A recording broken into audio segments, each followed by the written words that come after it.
been Thursday Night Kickoff, presented by Audible. What the fuck? I admit, the Thursday Night Football theme song has grown on me. Wasn't so sure I'd like it at the start of the year.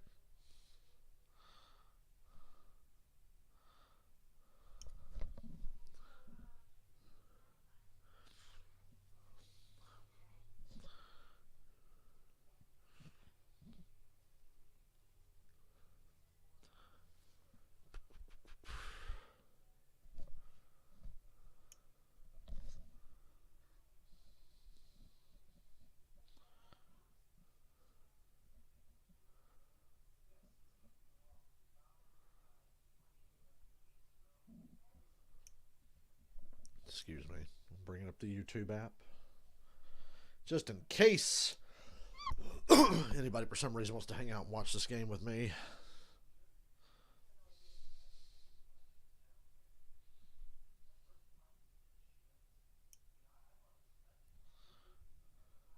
What's up, Michael?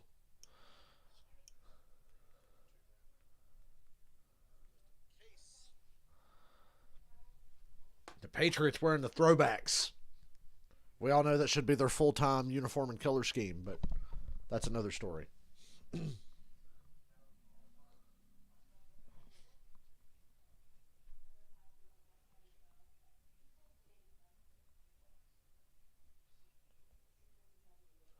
love when a team wears throwbacks and they go all out. Not just the uniforms, but the sidelines, the end zones, the logos around the building. Because the Patriots have decked out their stadium. It looks like Gillette Stadium from the 80s. You know, before Patriots uniforms became ugly in the 90s and never recovered until recently. I like the current Patriots uniforms, but yeah, they were pretty ugly for a long time. What, a couple years ago, weren't they going to bring back like the 1996 Patriot uniforms and have those be the throwbacks? Those were ugly, but I would have enjoyed that. But I'm glad we got Pat the Patriot. Got money on Buffalo. Thought about making them part of the parlay. I do not trust the Bills like you do, if you trust them that much. I mean, obviously you trust them, you put money on them. I don't trust them that much. Oh, get me through tomorrow, and then I get my 3 days off. I got it made at my job. 3-day weekends. And only working 6-hour days. I don't get a break in that 6 hours because I just work straight through and go the fuck home. But, hey, what are you going to do?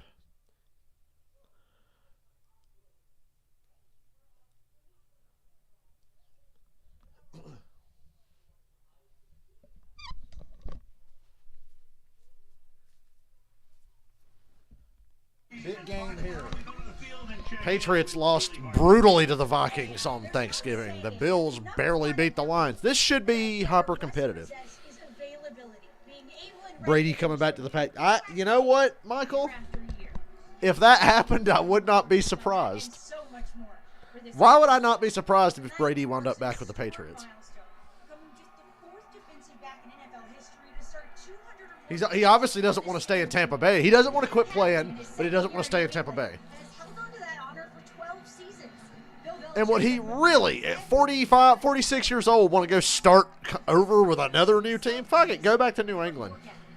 Either stay in Tampa Bay or retire or go to New England. If they'll have you. If they'll have you.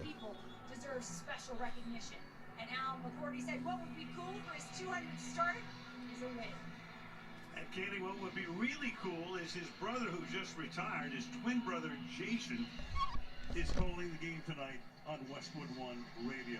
Key injuries tonight. No Von Miller, obviously. No Deion Dawkins. Von Miller, that's really big. Just went on IR. This is Tre'Davious Watt's second game back. The Patriots don't have Damian Harris or Isaiah Wynn.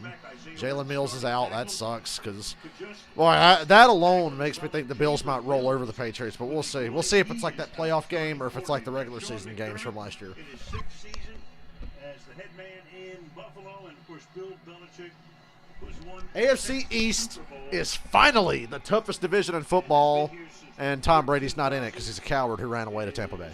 Third year with the New England Patriots. Meanwhile, you've got Tyler Bass ready to kick off. Marcus Jones, who was the big hero in the game against the Jets with that punt return to win it. Back to receive. They were talking about wind gusts of up to 40 miles per hour. That was Here we go. Patriots ball first. Nothing even close. From the 1. From the 1. Here comes Jones. To the 20. The Patriots uncharacteristically lost that game last week on special teams, so just don't turn the ball over on special teams. Don't give up returns. Patriots are tough. They're good enough to beat anybody. They can beat anybody. If the Patriots play their best game, they can beat anybody. I don't care. They're so well coached and well structured that you always have to take them seriously. A Bill Belichick team is not going to get caught lying down.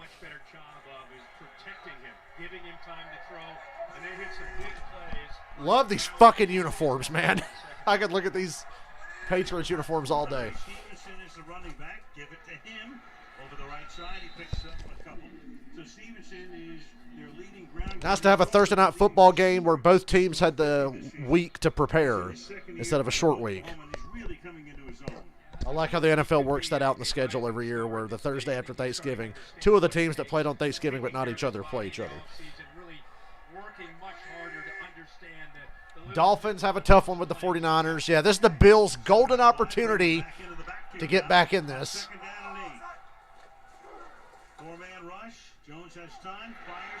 And the Patriots are trying to just stay alive, even though they're above 500. Came over in a trade with Miami. Jacoby Myers takes away that nickel here. Nice little quick slant, opens it up on the outside. There's a nice throwing lane. One thing about Mac Jones is I feel like I've watched a lot of these college quarterbacks transition up to the NFL. He processes things quickly and he's very decisive. Third and inches sneak. Third and inches. Now they go straight hand. Oh, fumble! Recovered by the Patriots, but they lose 2 yards. Fourth down. But they'll have to kick. So they came up just short on the second down play, short by inches. Then he fumbles on third down, and they'll punt after the 3 and out. That's on the running back. Communication there with Mac Jones and Stevenson. You can see he comes straight back, and then he has to move to his right. Stevenson was trying to make a move and read where he was going to go before he even got the ball. Michael Pilardi to do the punting. Jake Bailey, their regular punter, on injured reserve with a back injury. And the left-footed kicker sends it down toward Hines, who came over from Indianapolis. He collects it to 33. Good coverage on special teams there. More than we could say in the Minnesota game. Like Cardona. Meanwhile, Josh Allen. His season, as we take a look at the numbers here, second in the league in passing yardage, about a 2-to-1 touchdown-interception ratio. The rating is above the league average, and he's the team's leading rusher. 561. The Bills need the bye week in the playoffs bad, I think. The Bills need the 1 seed. They beat Kansas City. So if they can just tie them, they got the edge. But I think the Bills more than anybody need the 1 seed. And he loves to run over people, even though Sean McDermott, And preferably to get it before the last game of the year, dropped. never had control of it. So Allen can get 2 weeks off. I think Allen needs 2 weeks off. Hold on, second down and 10. Keep in mind, the last 2 times this New England defense has gone up against Josh Allen and the Bills, twice, 2 games, they've not forced a punt. So, I mean, that's the kind of confidence Buffalo comes into this game with. That's the head scratcher for Bill Belichick. And it starts not just with Allen, but where do you start with Stephon Diggs and his big playability? Do you use double teams? Do you play zone? Do you play man? They're going to have to try to figure that out early. Hello, Ozzy. Last year, the Bills scored touchdowns on all 7 possessions. Play action. Allen deeper, fires, wide open Diggs. Open man across the 50-yard line. That's Stephon Diggs. His main man to the 48, Kyle Duggar, makes the tackle there. It's a gain of 19 in the first half. Wide ass open. Knox work out to the flat. That's what will take your flat defender. So New England playing some zone. Flat defender has to respect that and look at the throw going up and over, right in between actually the corner Duggar, who was holding and freezing with Knox. And there's that opening between the corner and the safety, and the arm strength, of course, of Josh Allen. 85th reception of the season for Diggs. From the 48-yard line. Patriots all over that run. Nowhere goes Devin Singletary, Jabril Peppers. I heard the college football playoffs are expanding to 12 teams in 2024. That's great. The TV networks are going to love that too. One of the best in the league.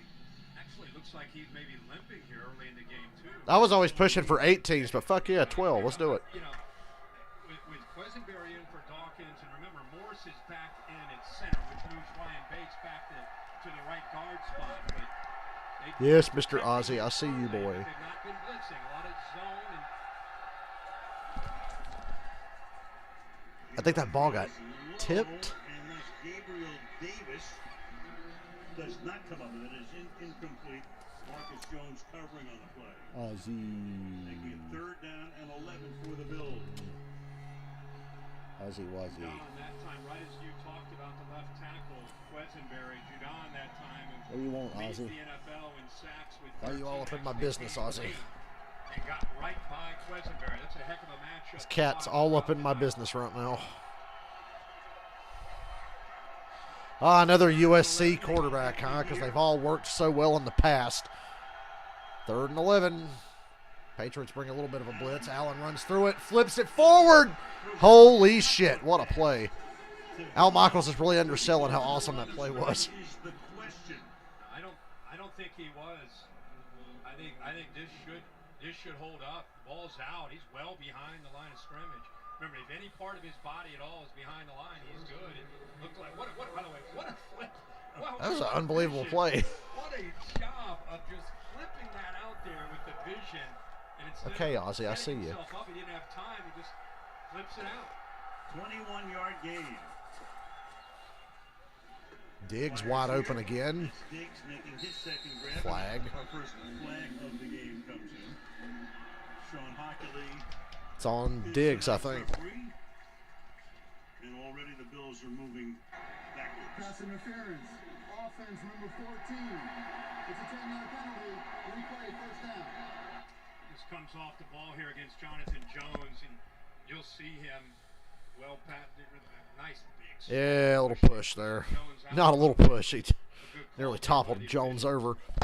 One thing about Diggs, you don't realize how physical he can be as a wide receiver. He makes so many explosive plays, but if you really study him, he is a strong guy. That time, too strong. It's the interference call. Back to the 38-yard line. 1st down and 20.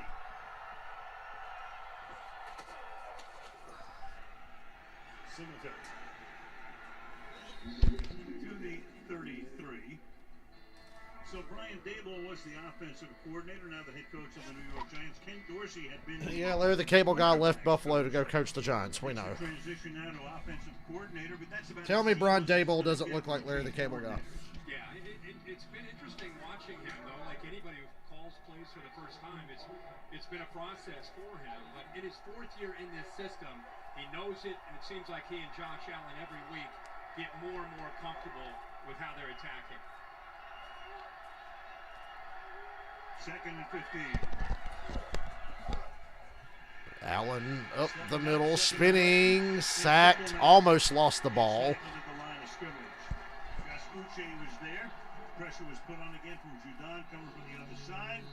It will be 3rd down and 15. Now, you and I both talked about Quesenberry being an interesting matchup, right here, and just trying to get out of his stance. Talked about how maybe he's not... What's USC quarterback's name? Obviously, he loses his balance, makes it pretty easy for Uche to clutch Josh Allen out of that pocket. More importantly, a good job by the entire defense. Eyes on the potential threat of Allen taking off and running. 3rd and 15.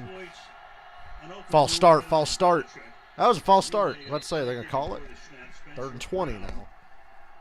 The right tackle is moving. False start.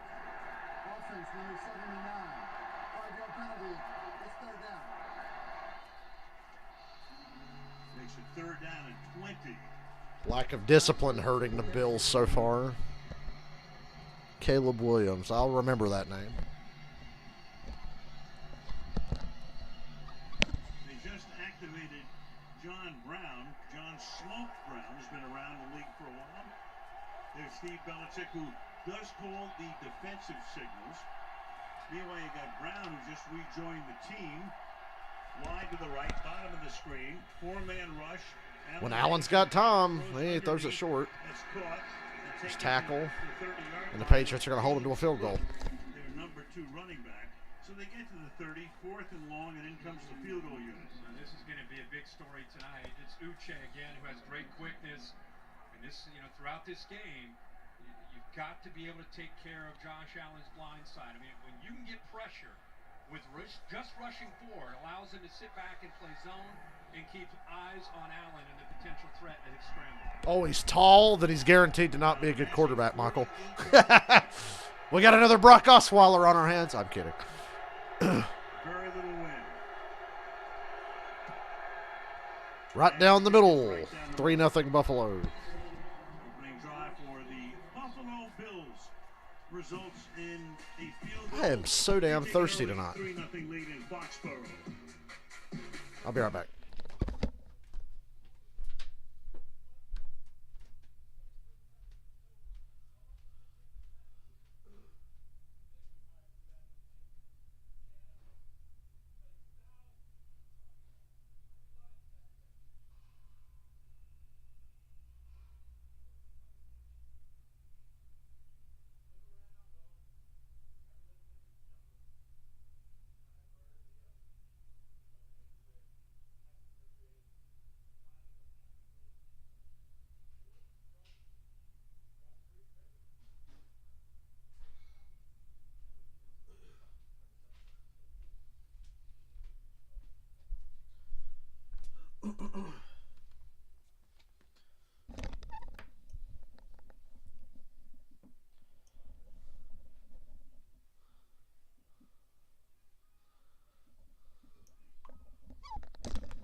It's funny, I don't think about it when I'm working at the store, but it's really easy to get from that store there versus the highways that are not fucking there. So even though I feel like Walmart or whatever's like 1,000 miles away, it's like, okay, I'm not building the fucking highway.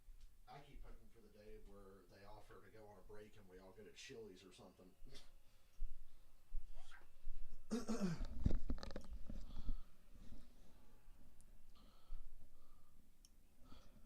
Had fun playing Gotham Knights earlier. I hate I didn't get to finish that shit we were working on in Gotham Knights. I didn't think it'd take that long. Rivalry between the Mexican and American men's soccer teams only on Prime Video. Up the road in Boston, Bunker Hill. Boston, I love Boston. On this Thursday night, they're working on Quisenberry. He was on the list with an ankle injury. We saw him. Kirk mentioned it right off the top. Had a major problem. They're taping the ankle, and that is bad news. Yeah. For the Buffalo Bills. Put him out on the edge. Remember, he played with the Tennessee Titans last year, and when he played most often, he was in at right tackle. Now, because of necessity, he's playing left tackle, and it's an issue. And I think it's really impacted Josh Allen in recent weeks, having this offensive line not been able to take care of it. And you saw it on the opening drive. Touchback. 2 yards. Take a knee. It'll be down in the end zone there by Marcus Jones. By the way, in case you forgot, Tom Brady was here for a while. Oh, really? Who's that? 2020, 97 TD passes, third most in the league since he moved down to Tampa Bay. Meanwhile, 47 touchdown passes, third fewest in the NFL for the guys that have succeeded him, including Mac Jones. Of course, you had Cam Newton here as well. Oh, yeah, remember when Cam Newton played for the Patriots? But, What a great experiment that was. rolling along. I'm a believer in Mac Jones. We can talk about it. Mac Jones played the best game of his professional career last Thursday, and it didn't matter. Hunter Henry just got 9 yards. And by the way, that was a touchdown that the Patriots got screwed out of. Upon further review by me, the Patriots got fucking screwed against Minnesota. Got to continue to push the narrative that they're nothing without Brady. Instead of backing down and saying, okay, if Tua's going there, I'm going somewhere else, he took on that challenge. And then I watched him as a young quarterback behind Jalen Hurts and Tua, and nobody talked much about him. And he would tear up the first-team defense down on the scout team. And so he gained the respect over time and eventually won a national title his last year at Alabama. 2nd and 1. Well, they get the first down, but not much. Stevenson. Take a look at the quarterback room in Alabama. You had Jones, Hurts, and Tagovailoa. Mac Jones was amazing last Thursday. It's a damn shame that they lost that game, and they got screwed out of it. I'm sure Nick had a lot to do with the fact that Bill drafted Jones, and he was that heralded class. He was the 5th quarterback pick. Yeah, it's incredible. I did a lot of work with that class, and it was one thing that I walked away from with Mac Jones is his ability to process coverage and make quick decisions. He worked with Steve Sarkisian, who was an NFL offensive Steve coordinator. Sarkisian. Don't say that name. Do not invoke that name. You'll conjure my anger. Poyer on a blitz. Mac gets the ball away. First down, Aguilar. Well known for his good hands. That was for you, Eagles fans. Putting the heat on. Aguilar gets free and picks up the first down. He's off to the right here. He's just going to kind of work across the middle.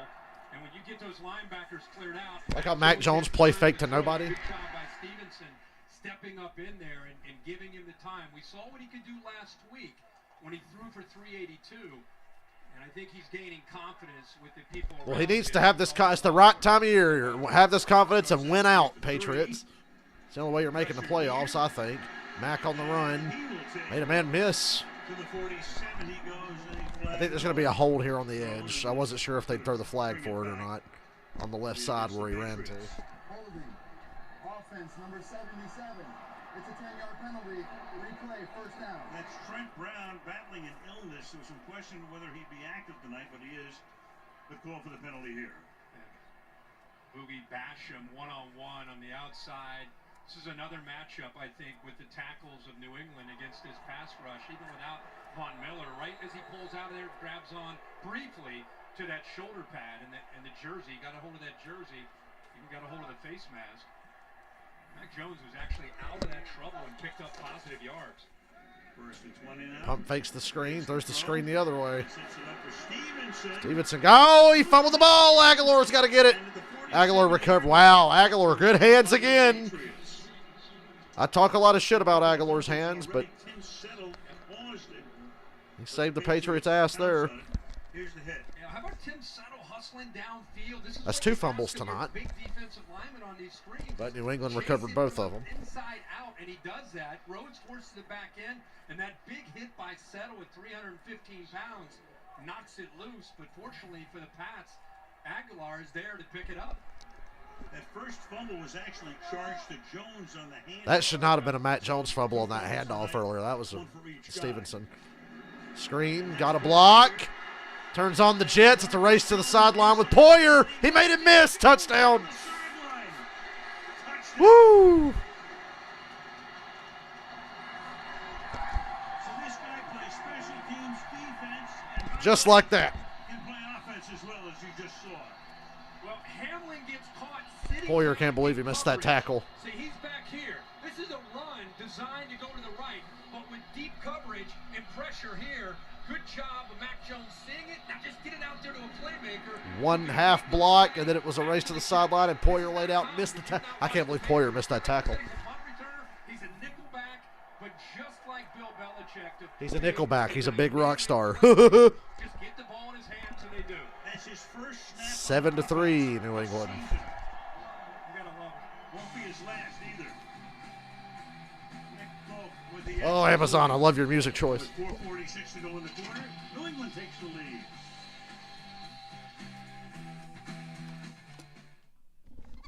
Big play Pats. How about that? More than a feeling.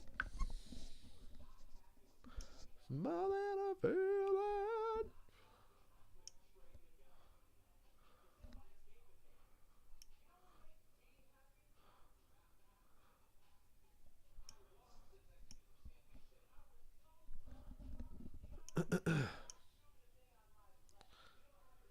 This is the best time of year for football. December and through the playoffs. That's real football.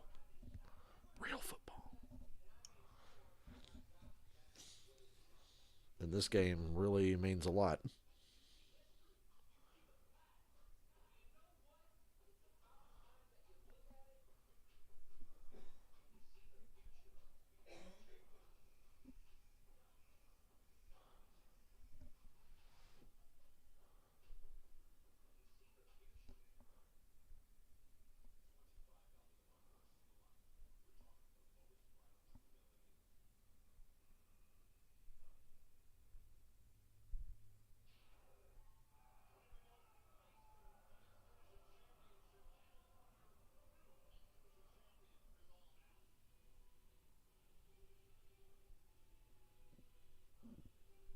Hold on a second. I gotta see this.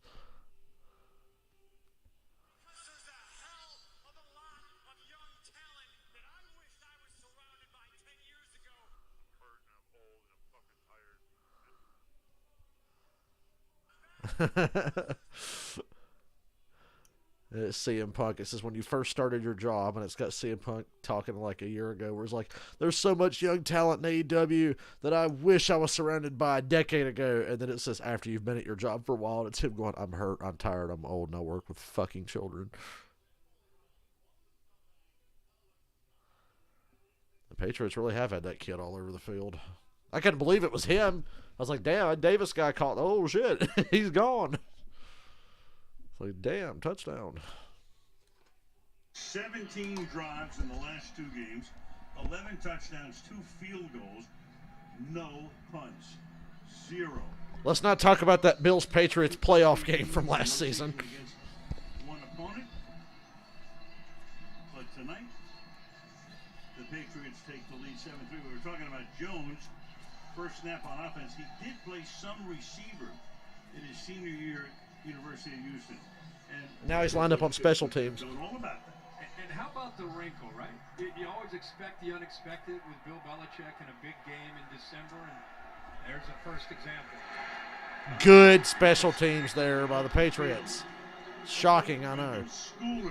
Stop the Bills short of the 20. And a great job by Mac Jones of recognizing, again, he's got an outside stretch play here. He sees pressure here. Not only that, he sees the depth of the safety, and he knows he's got a dynamic playmaker. So he gets out of that run real quick, makes that throw. Good effort by Parker, but with the quickness there of Jones, Parker didn't even need to make that block because he is so quick with his feet. The punt returner, who is so dangerous. As you said, Al, I think we may see 25 with another chance tonight on offense. Run it with Cook, who stumbles into a tackle.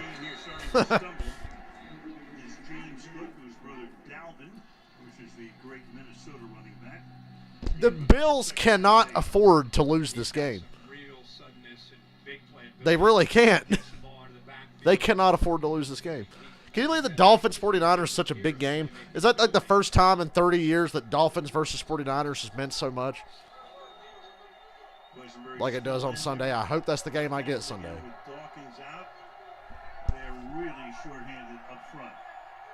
Because I'm not streaming Cowboys Colts, I can promise you that.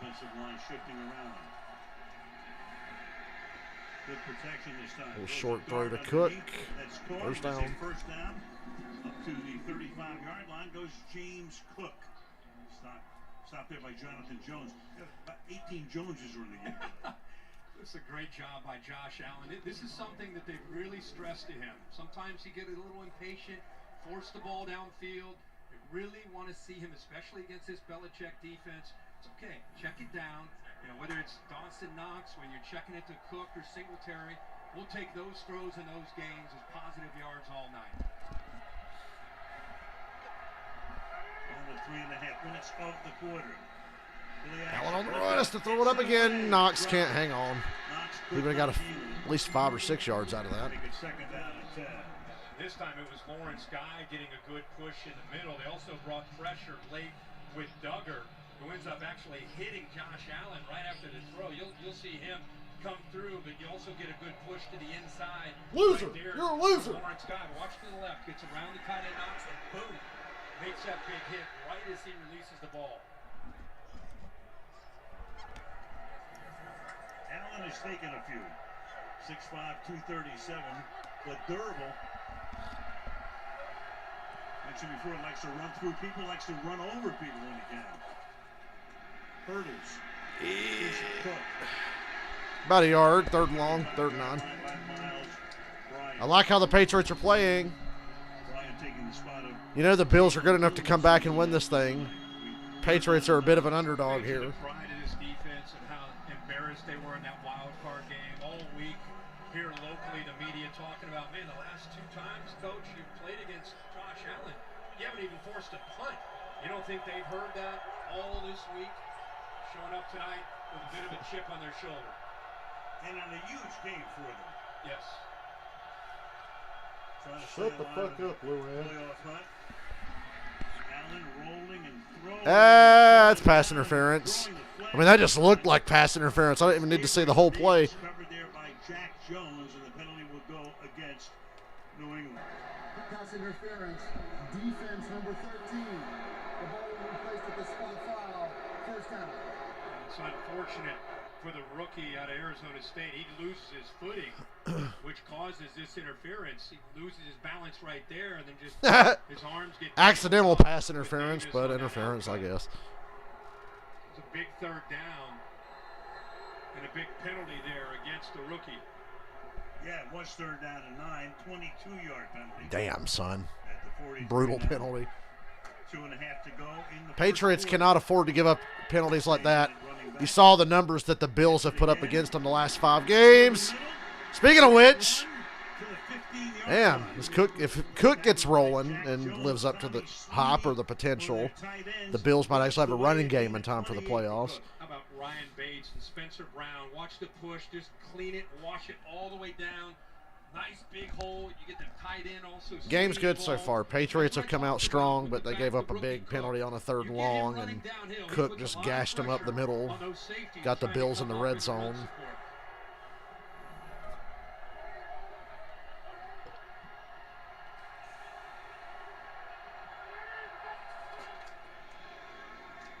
Keep it on the ground.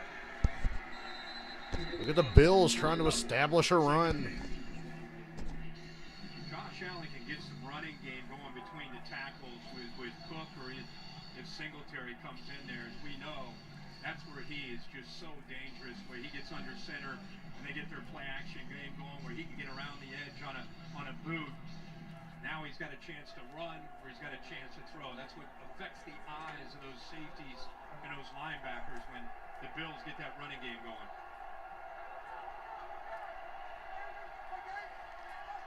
Seventh play of the drive.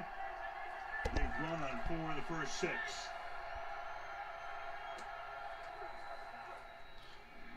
Allen on a keeper straight up the middle. Wow, hurdles to the 5. I like how Allen runs a lot, but teams still think because he's hurt he's not going to run that much.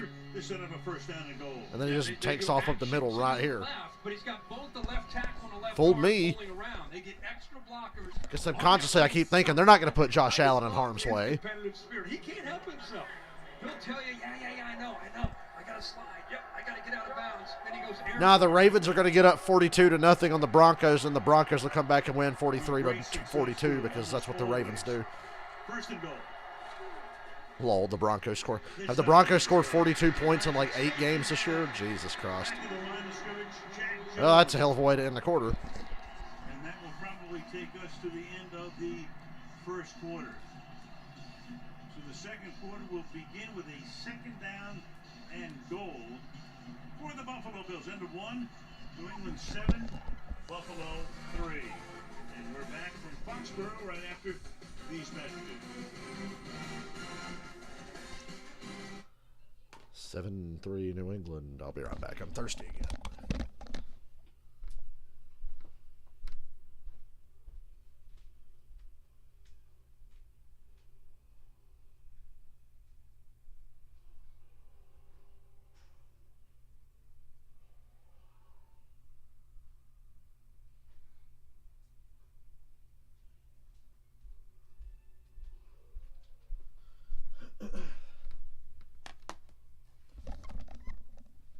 My job whipped me into such good shape, I'm not really that sore when I come home anymore. Back when I first started that job and I started stocking, I was like, fuck, at the end of the day. Now I feel pretty good.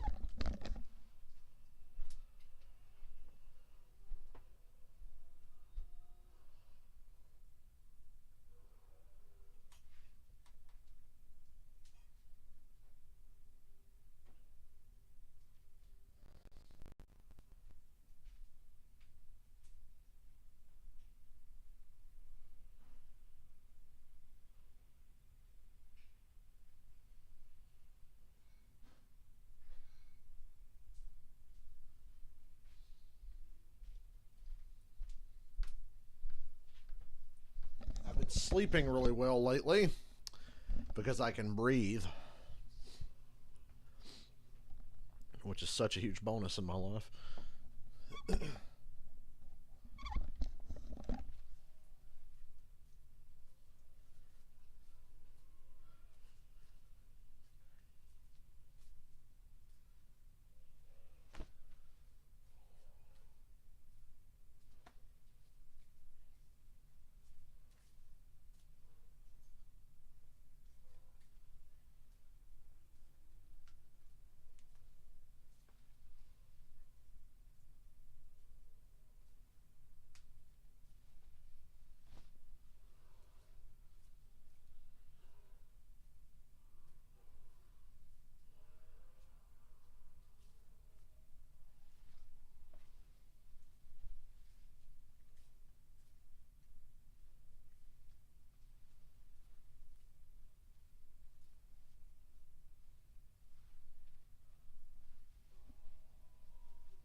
Broncos offense is embarrassing. Hey, you're not kidding. The NFL spared us that. Flexed out of Chiefs Broncos for Dolphins Chargers next week. I think it's next week, or maybe it's the week after. But they wouldn't flex out of Cowboys Colts. I watched that Colts Steelers game Monday. It was surprisingly a decent game. Of course, the Colts had to fucking let me down. Singletary back in as the running back. Bills at the 8, 2nd and goal. Allen's got all the time in the world. Touchdown, Diggs. Boy, if Allen gets just a second too long, Diggs seems to always be open. No matter what a defense does to try to stop it. Getting a little frustrated, and sure enough, takes over 4 seconds to get him into the end zone. I think Buffalo sensing he was getting frustrated too. Ken Dorsey and Josh Allen said, hey, let's get the ball to our guy. One-on-one matchup, and he just turns Jonathan Jones around. Now, Jones's move from that nickel spot where he's great. If Allen gets longer than 3 seconds, look out. And it was clear nobody was going to get to him there. To get open and get that separation. 10-7 Buffalo now. For Diggs, extra point by Bass is good. 10-7 Buffalo, and we're back in 30 seconds.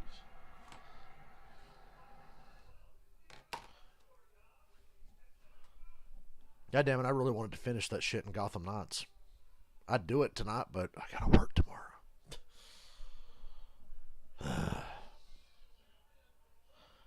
If one of these teams would blow the other out, I'd probably jump on and go do it real quick.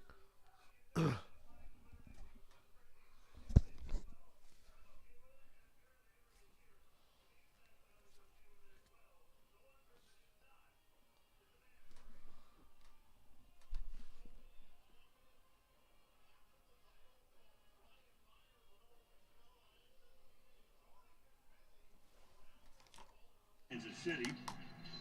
Guys, takes his career high. Good play fix. It's great ball handling, among the other things Allen does so well. You hear that? Josh Allen handles balls well.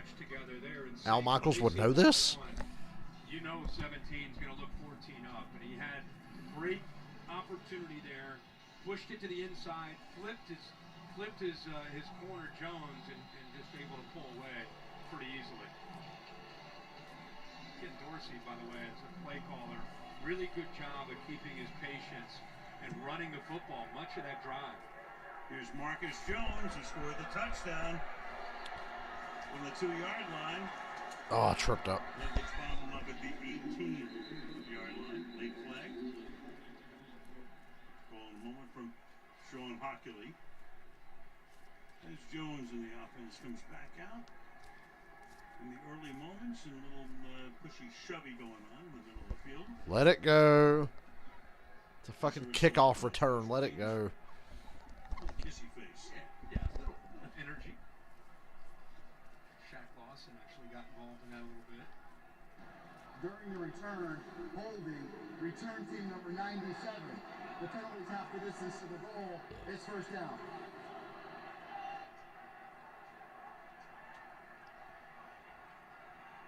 Once again, a look at the standings in the East. Everybody over 500. Miami and San Francisco this week. And Buffalo, for the moment, trying to assume the top spot, playing this one extra game on this Thursday night to go to a mark of 9-3. We talked about at the top, they had 3 losses this season by a combined 8 points. Kevin Harris is now the running back, a rookie out of South Carolina. Oh, God, he got popped. As he reaches the line of scrimmage, taken down there by Shaq. Don't see a running back go down that suddenly so often. That was like a quarterback hit on a running back. Back when you were allowed to hit quarterback. To see Tremaine Edmonds back in this lineup too. You see Edmonds back in the back, but 90 works to the inside. Look at this. Edmonds closing. Pop! No Straight shoulder while Lawson's being blocked. Over the right tackle, Greg Rousseau. With Von Miller out, 50 is going to be the guy that's going to have to really step up his game as a pass rusher. Second and 11. Oh! Intentional grounding. Was it at the 1 yard line or in the end zone? I think they'll say it was at the 1 yard line. I think the left guard, Cole Strange, is going to be called for a holding call. Not to mention. Oh, that was intentional grounding. Intentional grounding. I don't know where in the heck Mac Jones is trying to throw this football. I think it might be a safety. Which the Bills would like a safety here. I think there's a chance it might be a safety. He was definitely in the field of play when he let it go. It's close. I felt like it was like, oh, sit, and then he just threw it down. So maybe it's not. There was 2 fouls by the offense on the play. Holding number 69 in the field of play. This penalty is declined. Intentional grounding, number 10 offense. This foul also began in the field of play. It's a loss of ground at the 1 yard line. At the 1. It's third down. Right. Michael gets 140 if the Bills win the Super Bowl. Well, Instead, now you've got a I guess every Bills game is important to you from here on out. He's going to get a hold, but what Yeah, that's a hold, and yeah, okay, that's not the end zone. He was going into the end zone, but and it makes it easy for him to get in there and apply that pressure. Wouldn't have mattered with the holding call, but see him diving there to try to block Lawson. And that's not a quick pass. I mean, typically you're trying to undercut, submarine a guy if the ball's coming out. Patriots at their own 1. What are you going to do here? Right now, Bills play their cards right. If they're gonna punt, Oh, boy. Oh, they pop a good run. Wow. Oh, he got within 1.5 yards of the first down. Forte. And you got to punt from this field position. He got within 1 yard of the first. At least that got him off the goal line. So 4th and 1. Pretty simple duo call, a couple double teams up front, and it gives you an idea what Stevenson can do. What a waste. Great job there. Boy, Strange came right back after that holding call, had a really nice block up to the backer that sprung that loose. Hines came over from the Colts a month ago. Yeah, the Colts just need to cut everybody. With his second punt, his first went 38 yards. The Colts need to nuke their entire organization. That's a delay of game. Why would you take a delay of game there? Play clock ran out. Delay of game, offense, 5 yard penalty. Okay. Yeah, last week special teams really, it's uncharacteristically hurt New England. Probably cost them the game. Shocking in a way. They got fucked last week too, but special teams definitely didn't help. Matthew Slater in his 15th season. It's always been a hallmark of the Patriot teams. And again, a penalty here cost them 5, so it's 4th down and Might not seem like that big of a penalty, but that's a shitty punt. But they force a fair catch.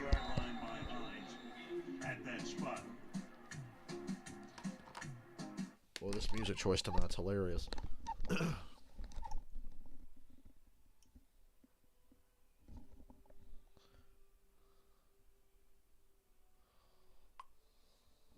Be right back.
Man, I'm tired now.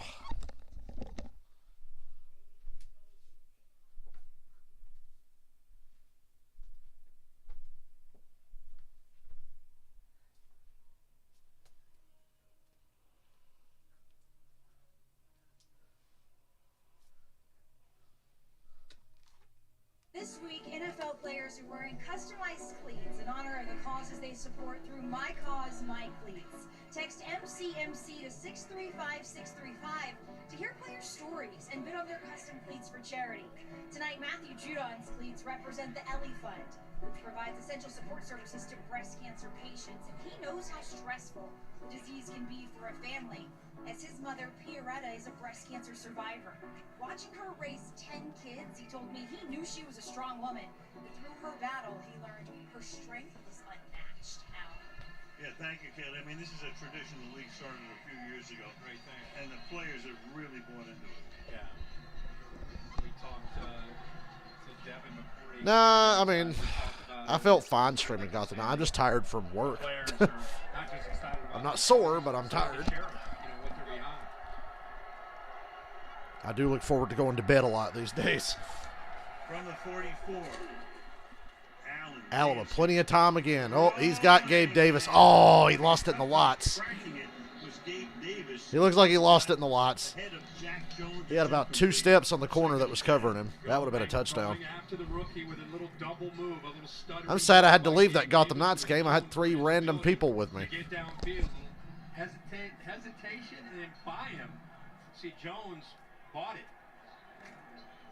Usually when a corner gets caught up like that, Josh Allen makes him pay for it, but I don't think Gabe Davis ever saw the football. When he does, he gains Second and 20 2. yards on average. Ooh, big run for Singletary here. Oh, first down. And he's able to pick up the first down before Jonathan Jones stops him. Picks up 11 yards. We talked with the Buffalo offensive coaches. They said, you know, they really feel Devin Singletary is underrated. Low center of gravity, has some wiggle, as you saw right there. Great vision. You know, Ken Dorsey loves the combination of Singletary and the rookie Cook coming along in this latter part of the season now.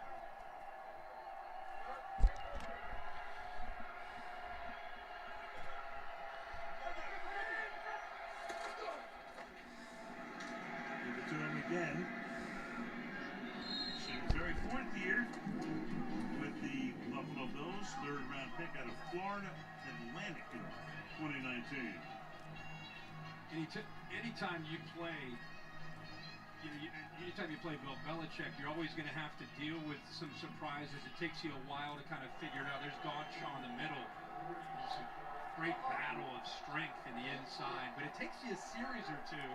One thing I think Ken Dorsey's, as good as Josh Allen is, False start. with the safety, They kind of let Diggs get away with a false start there. He made it look like he was going in motion just enough to avoid the penalty. And the Bills running it 3 straight plays. The tackle setting up a 3rd and short.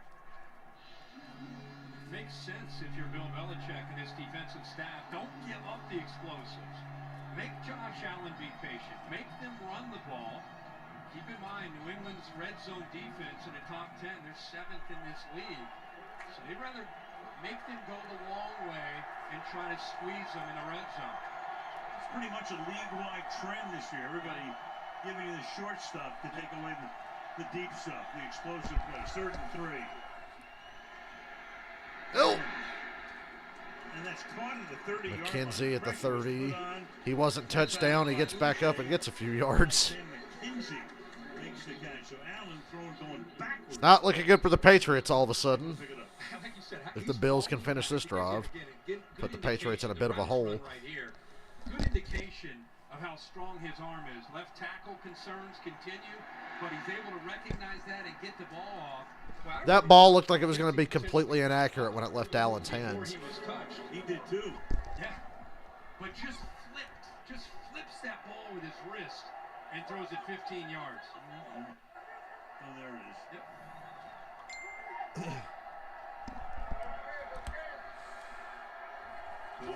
Screen to McKenzie. Set up a screen here. He cut it too far inside. Nothing happening. He needed to go outside. That's where the blocks were. Making the tackle right there. Make it 2nd down and 8. I don't know if that one block was going to be good enough, so I guess I see why he cut back inside. But Bill's, you talk about that defense. Through the years, we've seen Belichick. He can do any number of things. Sometimes 2 defensive linemen, nobody with a hand on the ground. And he's got so many hybrid players, meaning he's got linebackers and safeties, and they all do so many different things. It puts a lot on the offensive staff, the quarterback, and the offensive line to try to identify what they're doing. It takes, like I said, 2 or 3 series. Here's Cook. You know what's interesting? Football fields look massive on TV, but when you're there in the stadium, they're pretty small. So they have a 3rd and 2.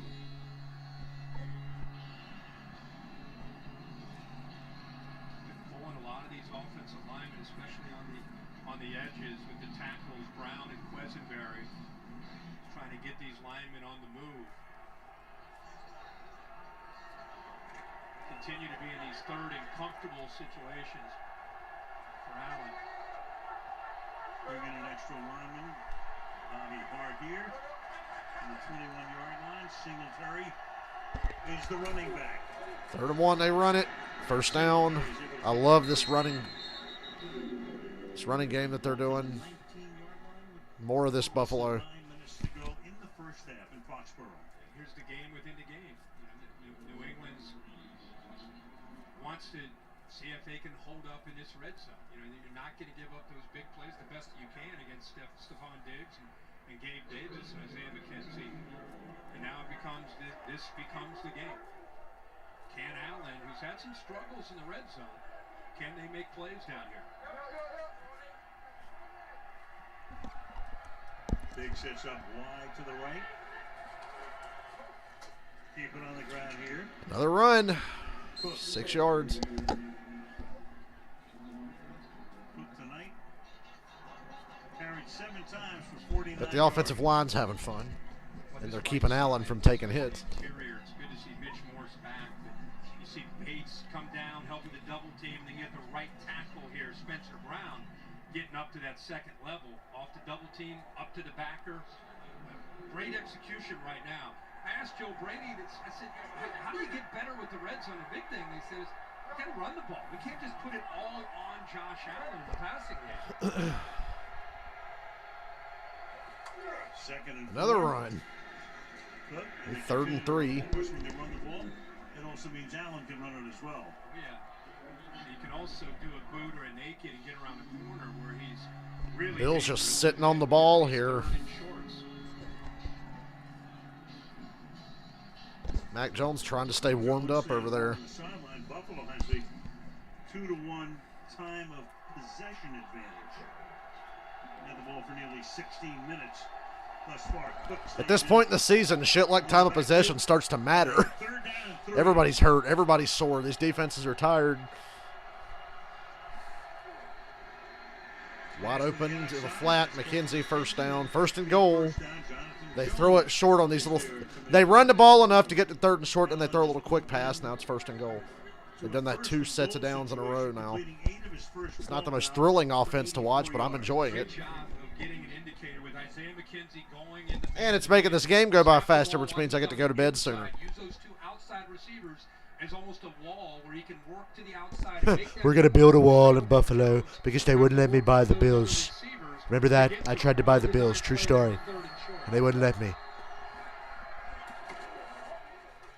Another run. Patriots all over that one, though.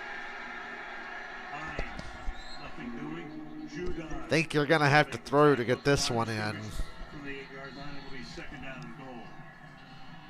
Good job by the rookie Jones getting off of Diggs. He gets upfield, and then you've got Giuliani. One of the fastest halves of football we've seen all year. Outside there with the speed of Hines. Defense, once they set that edge, is able to chase that play down.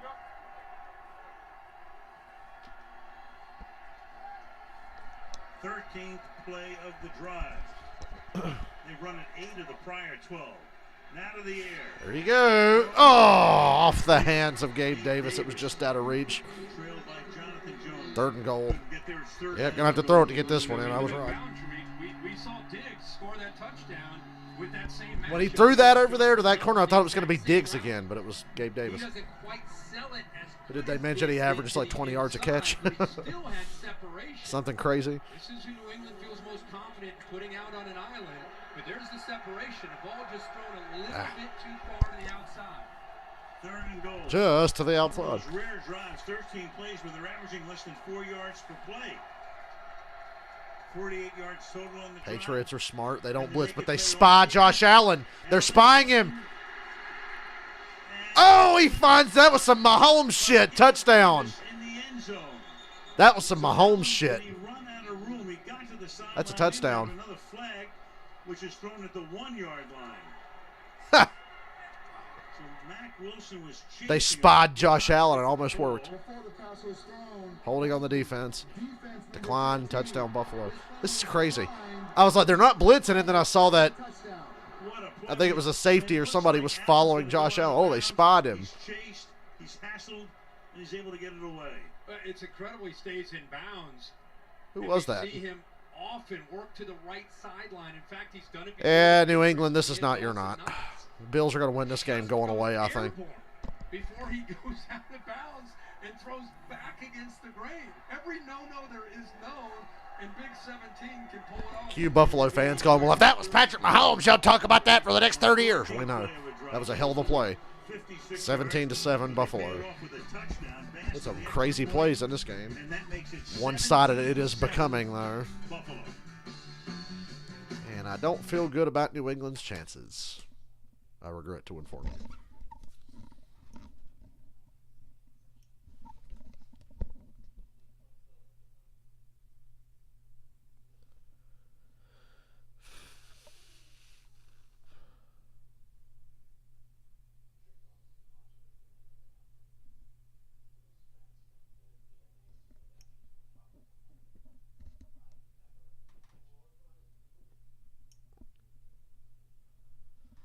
I don't know what the fuck that was, but it was beautiful.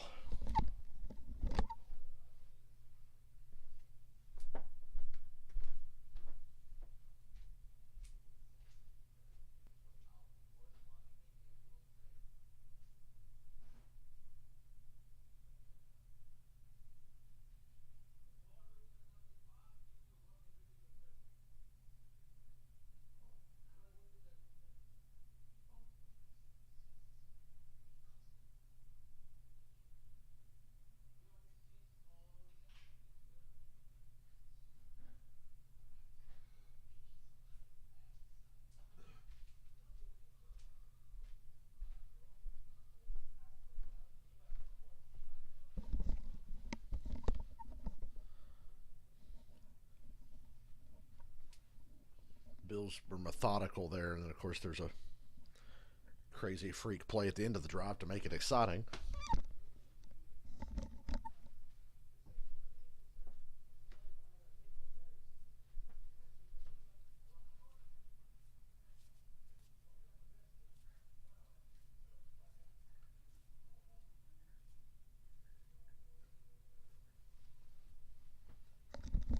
Whoever, I know Kansas City's probably going to be the 1 seed, barring something unforeseen. I mean, of course Kansas City's going to get to be the 1 seed. They play the Broncos twice in the next month. So they've got that settled. Unless Buffalo's good enough to tie them. But whoever wins the AFC East is going to, I don't know, change the course of destiny forever in the playoffs, because whoever wins the East is probably going to be the 2 seed. Whether it's the Bills or the Dolphins or the Jets. I don't give the Jets much of a chance to win the division, but goddamn, they're playing well. Oh God, Raiders Rams next Thursday. Holy fuck, that game might be so bad I have to stream it. I didn't realize that was the next Thursday game. Raiders and Rams. Raiders gonna win. The Rams are the worst defending Super Bowl champs in history. But seriously, whoever wins the AFC East, that's gonna change the course of history in the AFC playoffs, I promise you. Because I think 3 teams are going to come out of that division. The Jets have to hold it together for that to happen, but I think it's a strong possibility. Sadly, I think based on how the Patriots are playing, they might be the odd man out. They'll probably miss the playoffs. Jonathan Jones just gives up on the play. You always hear that when you have a scrambling quarterback to plaster the receivers, meaning stick with them. Jones did. And fakes the toss, runs for his life, throws it short. Johnny Smith gets the shit knocked out of him. Oh yeah, Chiefs at Bengals. Say, there's some big fucking games Sunday. Chiefs, Bengals, Dolphins, 49ers. In the air. Davis. Look at him. Here he is. He just gave up. There it is. 31. Who had him man to man. Just gave up on the play. Why couldn't Chiefs Bengals be the fucking Sunday night game instead of Colts Cowboys? No gain for Stevenson. It's 3rd down already. We'll look at the schedule here in a minute. Welcome back, Tremaine Edmonds. Man, is it good to see 49 in the middle of this defense, the leader. Watch how quickly he's able to diagnose. Well, you put him Chargers Raiders shouldn't be a tough game, but because it's the Chargers, we know it will be. You probably go to fucking overtime. 3rd and 10 for New England. You can't go. You go 3 and out here, and the Bills score a touchdown. It's over. Like, period, end of story. If the Bills score a touchdown, if you do get this 3 and out, Mac Jones on the run. Incomplete. Mac gave his man a chance, Hunter Henry. Really, Mac should have been sacked. He did a good job getting out of it. And the Bills are going to get it right back. The Patriots in a minute and 14. A little stunt that caused some communication issues up front. The right guard, Owinu, did not come over to help out on Rousseau, the end who was coming all the way around and flushed Jones out of the pocket.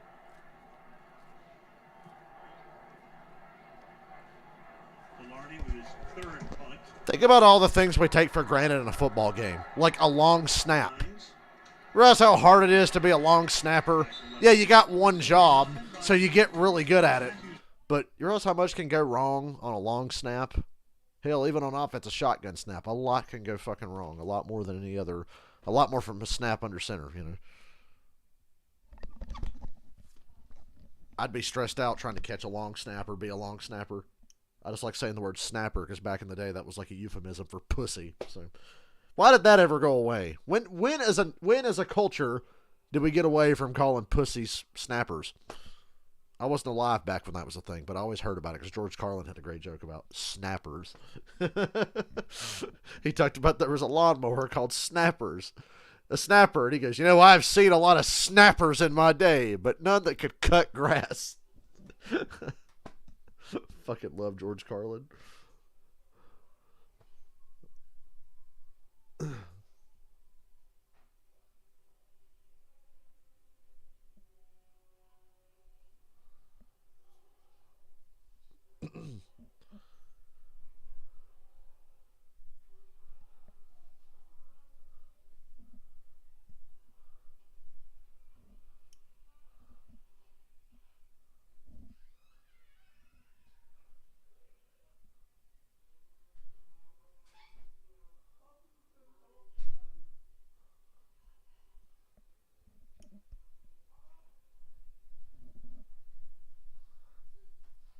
You know, we should leave racism in the 50s, but we need to bring back the phrase snapper.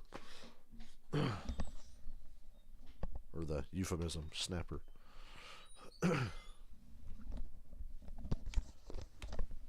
think that bitch in the Kyle Pitts jersey in that NFL Shop commercial was more of a threat to other NFL defenses this year than Kyle Pitts was actually used to be. Oh boy, Raiders, Rams. It's a damn shame they can't flex out of Thursday games. So assistant Cam Cameron, who helps us with our film study, picked up on this. Now it's time for the Carfax 4K Skycam. He recognized the splits of Buffalo and between the guard and the tackle, and just felt that they were maybe a foot wider than what would be considered normal in the NFL. And you can see what it does. It pushes those edge pressure defensive linemen, edge guys out a little bit further where they can't get pressure on Josh Allen, and it also creates a lot more space for him to work within that pocket. And that had a lot to do, I guess, with maybe Dawkins being out and trying to... I think it's what they do. It's going to be funny when the Bengals, when the AFC North get hot and go to the Super Bowl again. And he pushes those edge pressure guys out a little bit. I like what I'm seeing from the Bengals lately. Talking about anything but this game, because this game's probably about to get out of hand. Oh, look, Josh Allen's got all fucking day into double coverage and gets lucky that wasn't picked. He has all day and he goes to double coverage. A big defensive series for... Boy, Patriots needed that. They're down by 10 already. I mean, the Bills have owned them over the last 2 years. Of course, it sort of coincided with a guy named Brady leaving town. Yeah. Remember, the Patriots had won 11 straight division titles. Now the Bills have won the last 2 and in position to make it 3. Yeah, and what they've done tonight is they've been able to run the football. It's been a very balanced attack. And you look at the 2 drives, and they've been able to put points on the board, 14-play drive and a 9-play drive. Yeah, this is big. Down 10 early in this game. It's a big drive for both teams. Allen's going to keep it and go nowhere. I don't know what Josh Allen was thinking there. Converge on him after a short gain. Patriots wise in on the play, so it's 3rd down and 8 with 3:45 left in the half. I'm sure one of the things that Bill Belichick and that defensive staff is talking to these players about is being stronger at the point of attack. The Bills' offensive line has really been pushing them around in the interior, and they've been better here these first couple plays.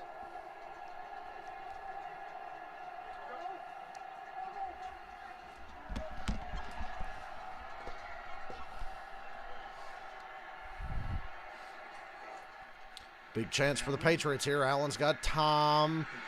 They're going to get a hold there. No flag. Allen, boy, this is stupid. That's going to be picked. Oh, through the hands of the defender again. When that shit threw up and it was all wobbly, I'm like, yeah, that's a pick. But went through the arms of the defender again. They bring 5. It's picked up.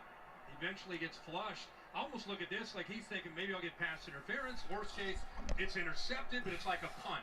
Well, the fact that the Bills got away with a hold there, kind of hopes for the best. so they're lucky it wasn't picked. Hey, it's been 2.5 games that these teams have met, and we finally see a Buffalo punt. The last 2 games, no punts. Yeah, you couldn't punt when it was in 50-mile-an-hour winds in Buffalo last year. That's why there was no punts in that game. You kind of just had to go for it on 4th. What a lucky bounce for the Bills. And to stop the 15-yard line by Marcus Jones. Hardly a work of art, but it's good for 54 years. There you have it. Be right back. Keep running to the fridge to sip this Powerade.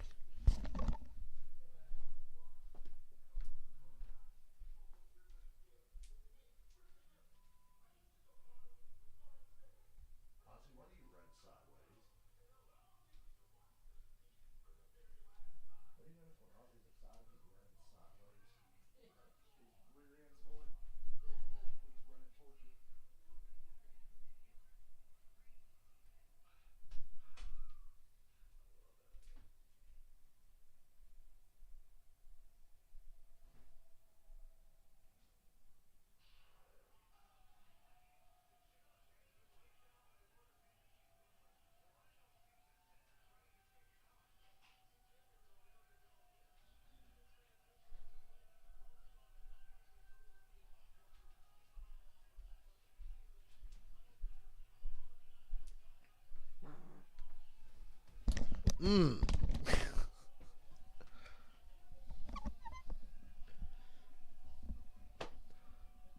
bugging me I didn't get to finish that Gotham Knights shit. It really is. Fucking work, fucking life, fucking football. Of course I'm going to watch football, though.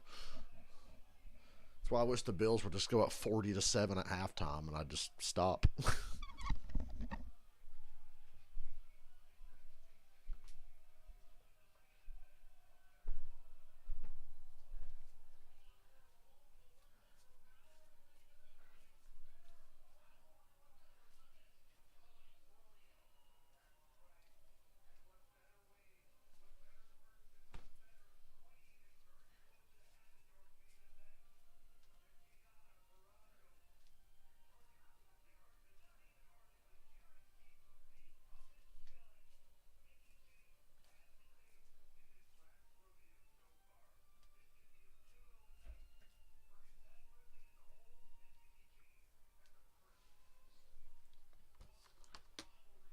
Through the years, 36-9,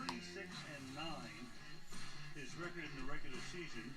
Meanwhile, when it comes to getting beaten by Buffalo, they kill him. 31-0 back in week 1 of 03.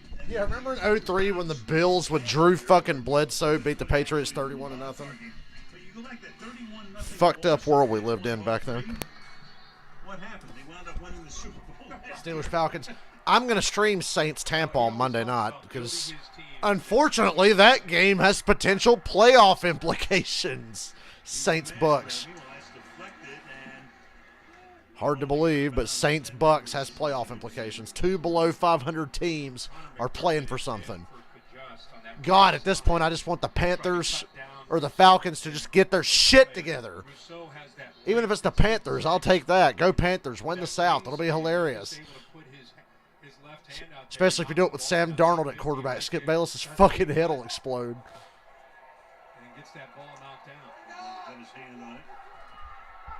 And it'll be great. They go back to that screen. Boy, the Patriots are starting to look really predictable here on offense. And the Bills are all over it. They're trying to get the ball out into the flat these last 2 plays to make Tre'Davious White have to make a tackle. But good job by this defense running, especially the slot corner, Taron Johnson. Remember, Tre'Davious White had the ACL last Thanksgiving. He's worked his way back. Last week had 16 snaps in a couple possessions. Really didn't have to do much, and tonight still in the game, which is great to see. Even though he spent a little time in the tent, they checked him out, but he's back in now. 3rd down and 7. Jones Max got Tom, and he throws high and complete. Sideline coverage is good right there, intended for Jacoby. No flag. Patriots can't believe it. And another 3. And I remember when I said they were starting to look really predictable on offense. The frustrating there is for Mac Jones and these wide receivers. Is he Crowd wants the flag again upon seeing the replay. Let's see what happens.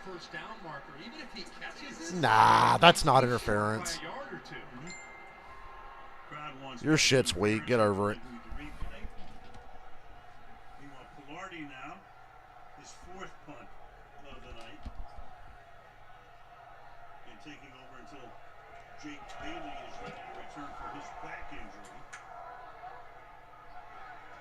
And a fair catch is made at the 44 by Hines with 2:03 left in the first half. Later tonight, watch the exciting conclusion to this season's hottest new series, Peripheral. New episode tonight only on Prime Video. You know, I didn't complain at Thanksgiving, but they bought the wrong pie. But, oh, we got Dale's fucking, New England on Hershey this pie or whatever. It was not a Hershey pie. It was a fucking 35-degree Oreo pie. Just little chips Thursday of night in Oreos and shit to the Foxborough. cream. The crust was good, but it wasn't that Oreo crowd wanted pie pass thing. interference. I have to You know look what I'm at talking our about? The monitor and Oreo see pie, Terry like the McCauley layers of nodding chocolate and up and down with his head, meaning, yeah, they could have called that one. So the Bills maybe catch a break there. And the Bills take over at the 43-yard line. Another good start for the Bills, field position-wise. Now, that Cook guy stumbles a lot. I don't think I've ever seen a running back stumble on his own that much. Thoughts on the new Metallica song? I like it. I really like it. But when they were like, the album's coming out next April, I'm like, fuck. April's like 100 years away. It's like I really got to wait till April. They'll probably put out another song or two before then. I figure they might do the thing that they did for Hardwire, where they do like a little video for each song and put the songs out one at a time early or whatever. But gotta wait till April. I like the song. I like the title. Have you read the list of song titles for the rest of the album? Because it sounds badass. I think I posted on Facebook. I shared the list of the track listing for the new album. And I was like, boy, if those aren't the most Metallica-sounding song titles I've ever heard in my life. Because they sure are.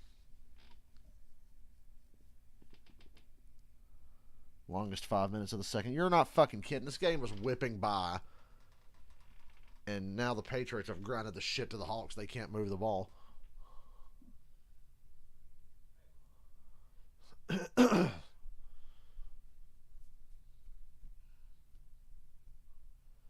Bills, just put them away. I'm very tired.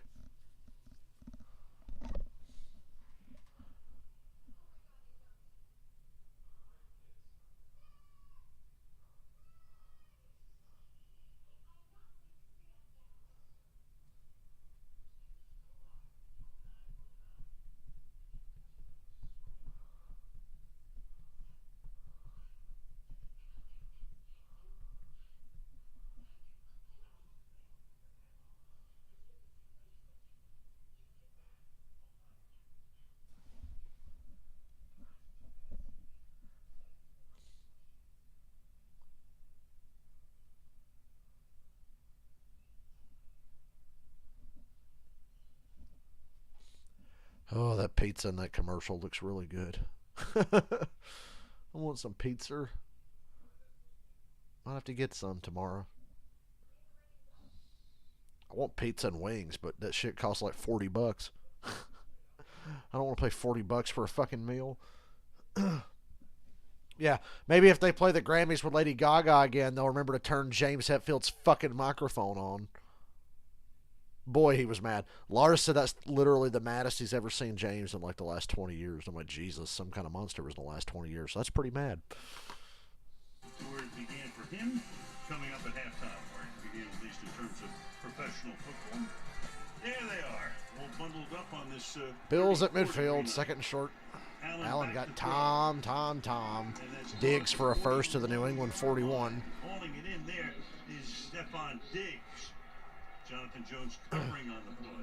They continue to have that matchup with Diggs against Jonathan Jones. We wondered, how would they try to defend Diggs? Patriots defense is playing hard. They're just getting beat. Patriots offense sucks. What the fuck happened? Last Thursday they were lighting up the scoreboard in Minneapolis. Tyreek Hill in the opener.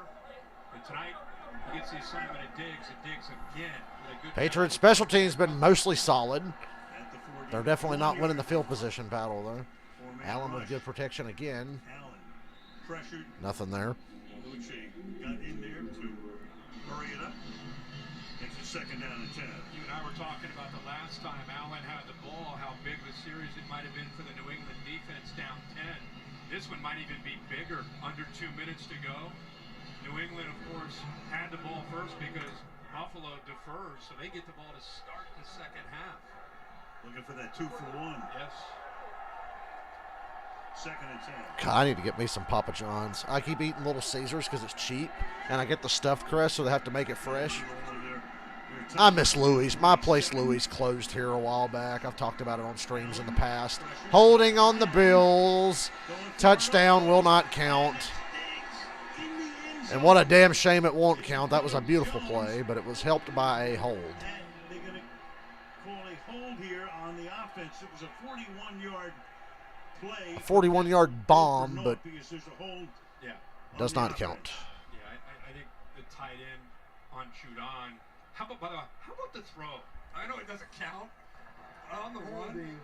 Offense number 89. Just enough for a hold. That wasn't as bad as it initially looked, but I'll let it fly. It's a hold.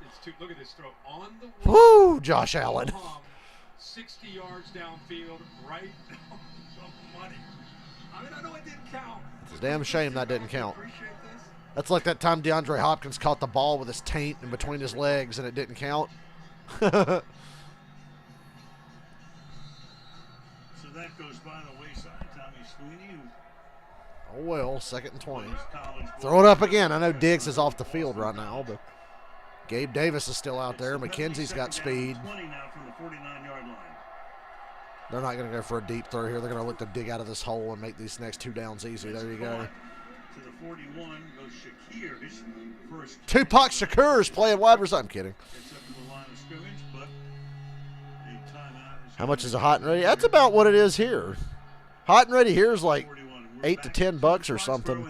The stuffed crust I get's like 11, and I get crazy bread, so I wind up paying like 14 or 15 bucks, which ain't bad at all for a bag of crazy bread and a pizza. Boy, it sounds really good right now. I'd love to have some of that. Maybe at work tomorrow they'll order pizza. Every now and then at work we'll order pizza. Usually from Little Caesars because it's cheap, even though there's a Pizza Hut right down the street. Like, I could walk to Pizza. If I took my lunch break, I'd consider going down there. But I don't take my break. I work all the way through so I can just leave at 2 o'clock instead of 3 because my time is valuable. And a break is nice, but it just means I'm still in the fucking store, so fuck that noise. Fuck a break. I'm more productive when I work through anyway, because if I stop for a break, I'm not going to want to start back. Keep in mind, on that long throw that was brought back, they went after the rookie again, Jack Jones, who's off to the right at the top.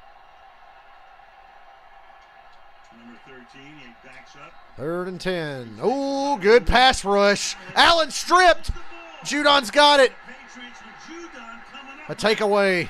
Boy, Judon's not going down. Holy shit. He still won't go down. They had to stop him with forward progress. They couldn't get him on the ground. They pulled him backwards enough to stop forward progress. What a pass rush. Big play there. Now take advantage. Get points here. Make it a 1-score game. And we'll have some intrigue going to the second half. Because of the quickness, especially in obvious passing situations. How about the bend? And that was beautiful. I mean, he's quick. He's got great speed and burst. But to bend to get around Allen a little careless with his ball carry in there. He knew the pressure was coming because he took the fuck off. He could feel it. From the Michigan. Yeah, he got twirled around. Third-year player. You want 15 giveaway. Like I said, Patriots defense playing well. All things considered, they've given up some big plays. Wow. What a run by Stevenson. To the 44-yard line. Patriots have 2 timeouts. They're not going to use one here. Ticking down to a minute to go in the half. Patriots come out running here in an urgent situation. Finally, good field position. Let's see if they can do anything with it. That's their first down since the second drive. Don't go back to these samey-ass screens. Jones to the outside. That's Nice catch by Jacoby Myers, and he gets out of bounds. First grab of the night. Rose with the coverage. That'll make it 2nd down. And Sudden 1. change. Belichick preaches this shit. Situational football, sudden change. Jones there really in sync. Gets the Good ball out of his defense. hands quickly and This is his really nice to specialty. see Myers His work teams back to the thrive ball in there. these situations. Been that way for 20 years. Remember when that other asshole who's in Florida now used to take advantage of that? That was back when I thought Brady was mostly likable. Before he went to Tampa and became a complete turd. They run a draw, doesn't get anything. Call timeout. I'd take a timeout here. Didn't buy the fake And the Patriots play. Come on, call timeout. 3rd and 1. 38 seconds, 37. You should have called timeout there. He just went Timeout! They finally call his one. instincts and quickness. I know Belichick errs on the conservative side. He knows he's probably got at least 3 points in the bag here. That's his style, especially with a young quarterback, but should have called that timeout sooner. There is no real offensive or named offensive coordinator, but Patricia, who of course his pedigree is on defense, is in effect their offensive de facto offensive coordinator. I found it interesting when we sat down yesterday with Mac. He was talking about how, Patricia's doing a great job. It's more of a collaborative effort. He's involved now in his 2nd year. He said, but Bill Belichick is more involved, obviously. He goes to the meetings. He's around and definitely trying to offer any kind of help he can to this group. There's Joe Judge. Oh, Joe Judge threw a pizza party after he got fired from the Giants. Remember that? Down and 1 from the 35-yard line. He was like, yay, I'm going back to New England. A quarterback sneak. Now you got it. And then they got to get to the line of scrimmage. Want to save that. They called another time. Now you urgently call the timeouts. Timeout from the sideline there. Well, They're going to regret this. I feel like something's going to go wrong here. They're out of timeouts with 32 seconds. In scoring range. But now it's almost like you have to be aggressive or just not. Yard line. We'll go back to how they got this Just, football. you're in a bit of a box now. Underneath, keep his Yo, what the balance, fuck was and then that lineman finish. doing Man, that when almost Josh looks Allen like got strip combine sacked? drill, right? Those edge pressure guys who can get down underneath. Look at the hands. He shoots the hands, but he misses because of that quickness and that ability to dip under. See, Ace and his new album's aiming for release in the late spring or the summer. Let me guess. All the songs on Ace's new album is going to be and now I'm singing and I'm not playing a guitar because I can't sing and play at the same time. Damn, what a catch. Is that complete? They give it to him. Oh, incomplete. Never mind. They should take a look at that one. With the coverage on the play. Got the left Replay, foot down, please. but unable to get the right foot down inbound. Oh, okay. Yeah, okay. Not even close. My bad. I was too busy mocking Ace Frehley, who I love to death. With 26 seconds. But Ace's solo stuff has never really done it for me. Interestingly, There's a lot of songs, just not a lot of albums. Like, I don't have a favorite Ace album outside of his first solo album. The first solo album is incredible. It's the best thing he ever did. that's gone on the outside. But the rest of Ace's career, By Hunter Henry. he's almost like Motley Crue to me. He's like, yeah, I like one album. With Motley, I like 3 or 4. But you know what I'm saying? Like, the rest of Ace's career, it's like a couple of good songs on each album, a bunch of filler. And I'm like, oh, that's why you only had like 2 songs per Kiss album, because all your shit's filler, except for the 2 really good songs you write. I loved on the Kiss cruise when Sebastian Bach did Foxy and Free. I was like, oh yeah, I like Foxy and Free. Anomaly is probably the best thing he's done since the early Fraley's Comet stuff, because I like Foxy and Free, I like Outer Space, I like Sister, I like Pain in the Neck. Throws and just throws it away. 4th down, Patriots have to play it safe and take the field goal here. In comes the field goal. Make it a 1-score game. Hey, they make it a 1-score game off a turnover, that's fine. You're in the game. EA Sports, you're in the game. Threat of Jones to take off, and instead of trying to take him on without any timeouts, he ends up just throwing it away and settling for the field goal. And a 48-yard attempt here for Nick Folk.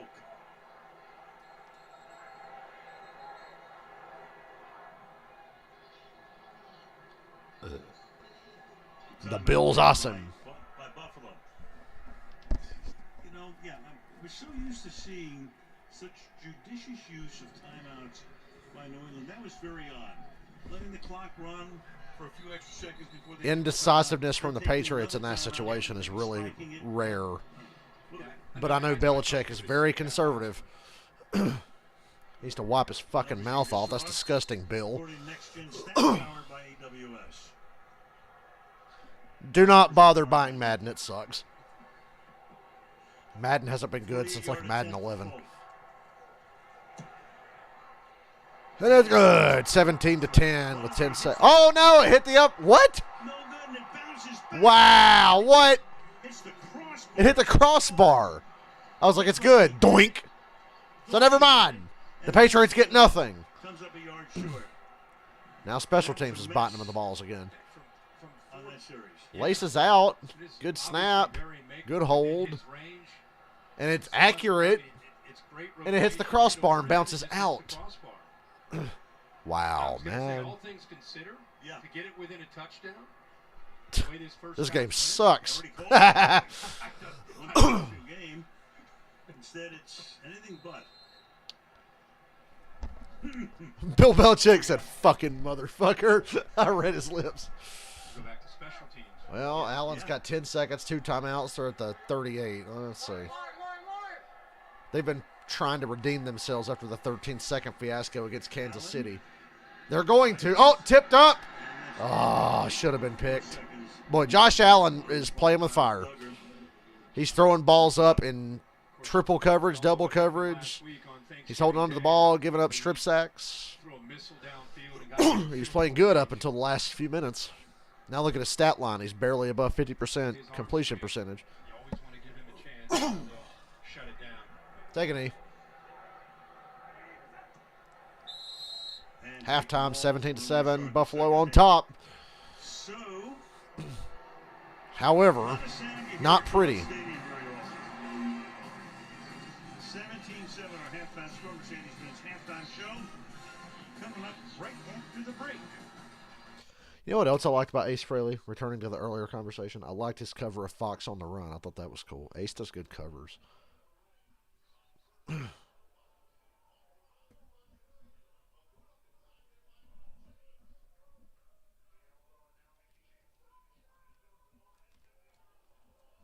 And I think Ace, I saw a really good Ace show last year when he opened for Alice Cooper in Charlotte. That was great. That was my first concert post-COVID. So Ace opened for Alice, and then I went to see Kiss in Atlanta like a couple weeks after that.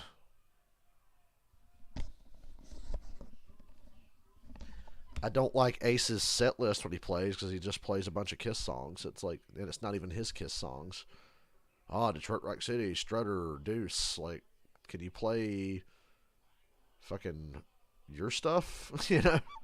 Like, yeah, I want to hear some Kiss songs too, but I don't think he plays nearly enough of his own shit.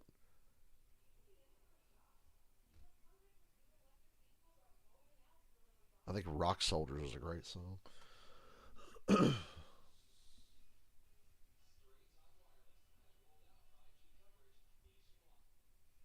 I miss Ace from 2008 to 2014 when he gave a shit again and his playing was good and he was on point. Now Ace kind of sucks. I love how all the members of Kiss just shit talk each other. Oh, Peter can't play, Paul can't sing, Ace is lazy. And it's like, well.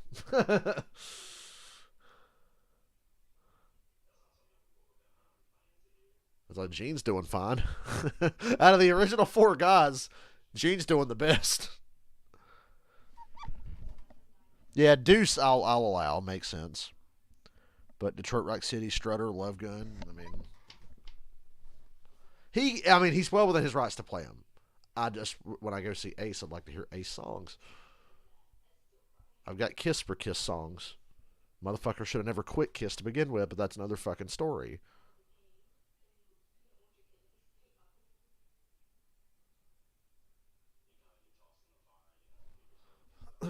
More Kiss talk here on a football stream.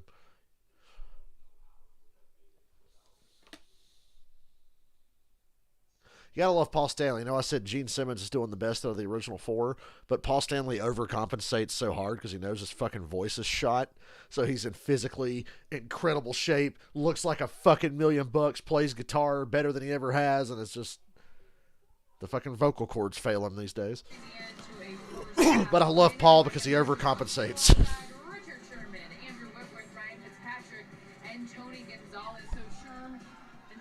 Ace played Rocket Rod last year when I saw him with Alice. He opened with Rocket Rod, actually. I'm thirsty. Again.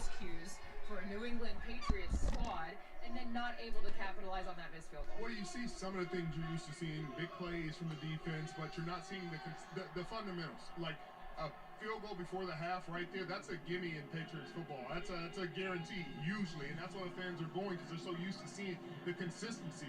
But this isn't a normal Patriots team. This isn't the Patriots team you're used to. This is what normal football teams look like. You have miscues like that. You don't take advantage of your opportunities sometimes, and it's unfortunate. And we talked about it in the pregame. Josh Allen's red zone turnovers. You guys both said, you and Fitz both said, wait, just let it be him. And he was him on a beautiful play on his second touchdown. Doing what Josh Allen does. I mean, people criticize the red zone touchdowns, but the reality is the interceptions he had early there for that streak. But he's had 17 red zone touchdowns. Not all of them are like this, but he does a great job here of just keeping the play alive with his feet, doing what he does, shakes off with Matt Wilson here, and throws it across his body. It's almost unbelievable seeing some of these throws. When you see the view of what he's looking at, to still find his receiver, make an amazing throw off 1 foot, jumping backwards to Gabe Davis. I mean, that's what makes him special. Yeah, I think the other angle is great where you see... But the Bills, once again, even though they have a 10-point lead, giving the Patriots plenty of opportunities to get back in the game. They got lucky that field goal hit the crossbar. The running game, too, that the Bills have going. You guys talked about that, too. When you can get the running game going, and it's not just the running back Cook and Singletary, it is also the quarterback as well. But you see James Cook right here, they're getting up the middle, and that's just a nice offensive line working their way through there. But it's also some missed tackles, which is uncharacteristic of a Bill Belichick defense. And there's also, you see how they're going head over heels. which I said in the pregame show, that is what I do not want to see him doing because they need him going forward. You get that running game going, you need I check out any of the trailers that came out today. I guess I need to watch the damn Guardians trailer. I'll get to that tomorrow, I guess.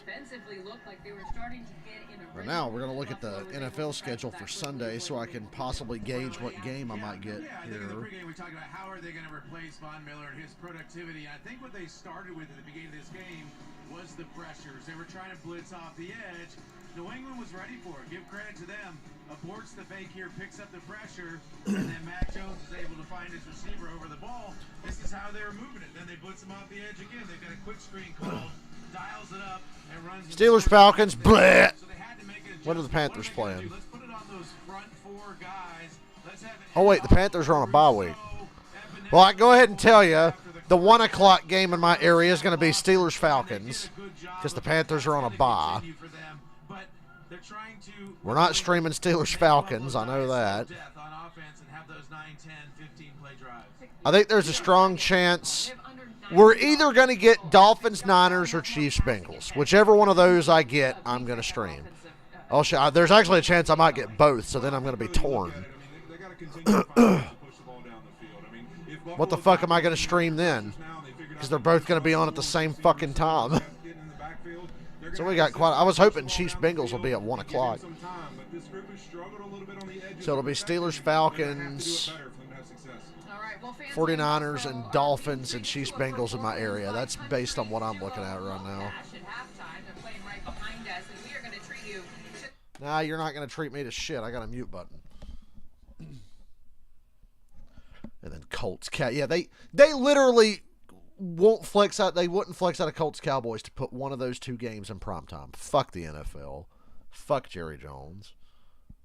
Yeah, I'm leaning Dolphins 49ers. I'll stream that because I've streamed a lot of Chiefs games.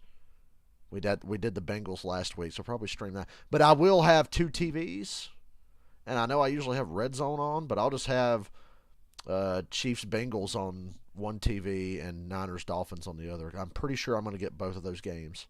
We're not going to get a 1 o'clock Fox game. We're going to get the Falcons on CBS, and then we're going to get another game on CBS, and then a 4 o'clock Fox game, and that's what it'll be, because they're not going to show Chargers Raiders in my area, because I'm about 3,000 miles away from California. And then Monday night we'll stream Saints Bucks, and we'll all laugh and have a good time because I fucking hate the Saints and I fucking hate Tampa Bay. So we'll just all laugh at their misery. We'll watch Tom Brady go like 20 out of 28 for 110 yards and 2 interceptions, and the fucking Bucks will win 13-11, and he'll get all the credit, right?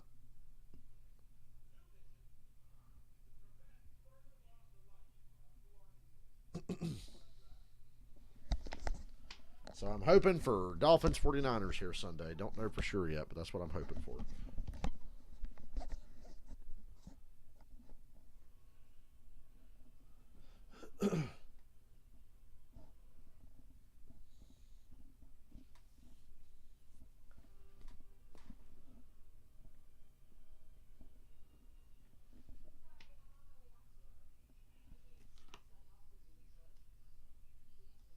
Return to Buffalo, and Be right back. teaming up with Kenny May, plus tonight's player of the game will join us on set, and we'll preview Sunday's biggest games, including the Dolphins and the Niners. Time now for our electric moments, presented by Mercedes-Benz. So first quarter, Mac Jones gets the ball out quick and lets Marcus Jones, his first offensive snap of the year, take this thing 48 yards.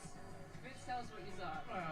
It's classic Bill Belichick, finding roles for guys to make plays. I mean, I think we didn't even really know a whole lot about him as an offensive guy. I think it was his first offensive snap. Yeah, this year. I mean, he played a little receiver in college, but nothing to that tune. Impressive. It's the NFL. Speed kills. They put the ball in his hands. He outran the defense, but that's what's concerning about this offense. Like, that can't be the only way you score, giving it to the speed guy and getting lucky. And it can't be. They got players, too. Where's Jonnu Smith, Hunter Henry, Jacoby Myers? They got a lot of players on this offensive side of the ball. They need to start feeding these guys in the second half. All right, well, out in Hollywood, Unwell preparing for his performance and receiving a gift from Amazon Music Live and host 2 Chainz. Catch the show tonight, midnight Eastern on Prime Video. Just click the Amazon Music Live tile. Look forward to that. Meanwhile, here in Foxborough, the Bills lead the Patriots 17-7. If New England's going to make a run in this division, it has to start in the next 30 minutes. Thanks for watching the Mercedes-Benz halftime show. Second half coming up. We will see you post-game. Enjoy.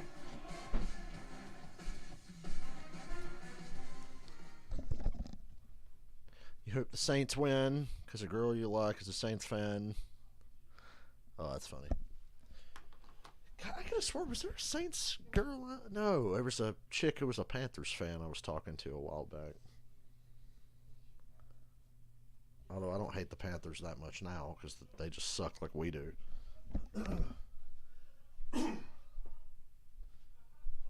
But isn't it sad that for the entirety of my existence, I hated the Saints more than anyone, and when they would play Tampa Bay, I'd always cheer for Tampa Bay, and when they played Carolina, I'd usually cheer for Carolina. Now, it's the opposite. I'm like, go Saints, beat Tampa Bay, it'll be funny.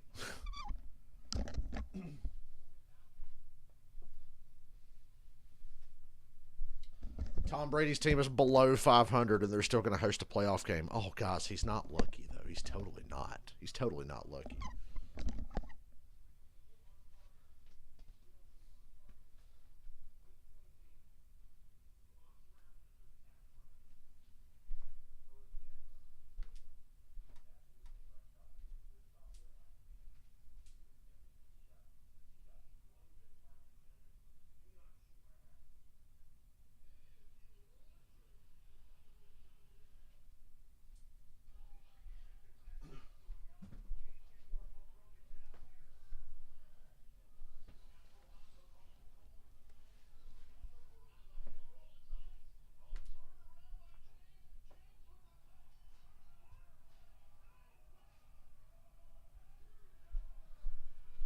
Speaking of girls I like, Impact Wrestling is on, and I see Mickie James in there.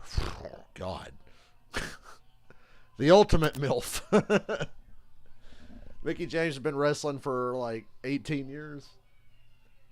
And she still looks good. She's still a great wrestler, too. She was always one of the best female wrestlers, but goddamn.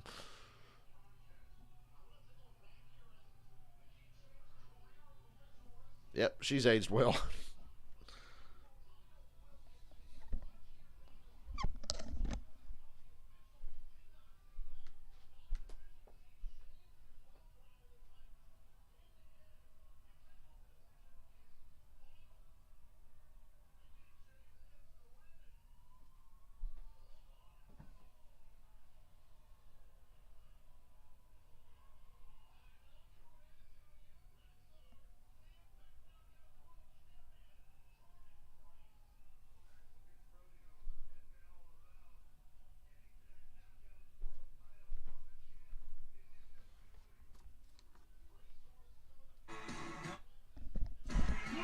They really playing Lean On Me. Why don't they have the little pencil drawings of Mac Jones?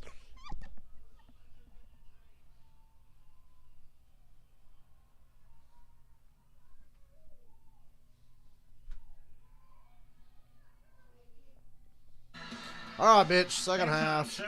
It's a 10-point game. On top, seeking their 9th win of the season. Stephon Diggs, first Bills player with 10 or more touchdown receptions in 2 straight seasons. There's still plenty of time for more this year. Marcus Jones, second pass player. Stephen Starring, he's 73-yard TV reception, 83 on his first offensive touch in the NFL. What a play that was. Team comparison right there, 13 first downs to 5. Bills have been converting on third down, and the Patriots have not. Patriots are 1 for 6 on third down. 2-1, and there is your quarterback comparison. It's been a quiet night for Mac Jones, and a lot of the first half, they seem to be starting deep in their own territory. They catch a break there with an Uche sack and fumble where they get some field position and have to settle for a field goal. Tristan Vizcaino, who was brought up just to kick off, since this one only down to the 10-yard line. And it's run back by Hines out to the 25. All that did was run time off the clock. We appreciate that, though. I'm very tired. Game flow presented by Progressive, and if you're just tuning in, I'm sure you Oh, the NFL on Amazon experience. It's not crashed tonight. My NFL on Amazon has been working. Just in control. And when he's been flushed, he does what Josh Allen does. He's able to make plays. One of these days, they're going to put a playoff game on Amazon, and people are going to lose their shit. Making some great throws.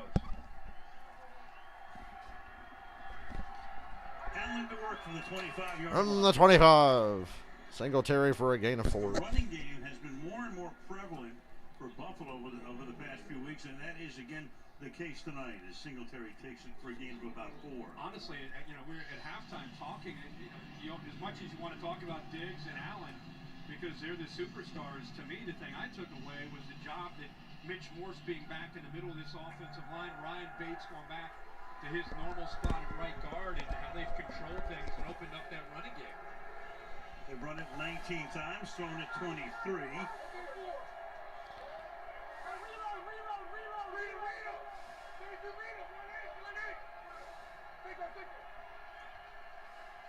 And the reload results. Allen, happy feet there. Oh, missed tackle. McKenzie gets about 12. Picks up the first down.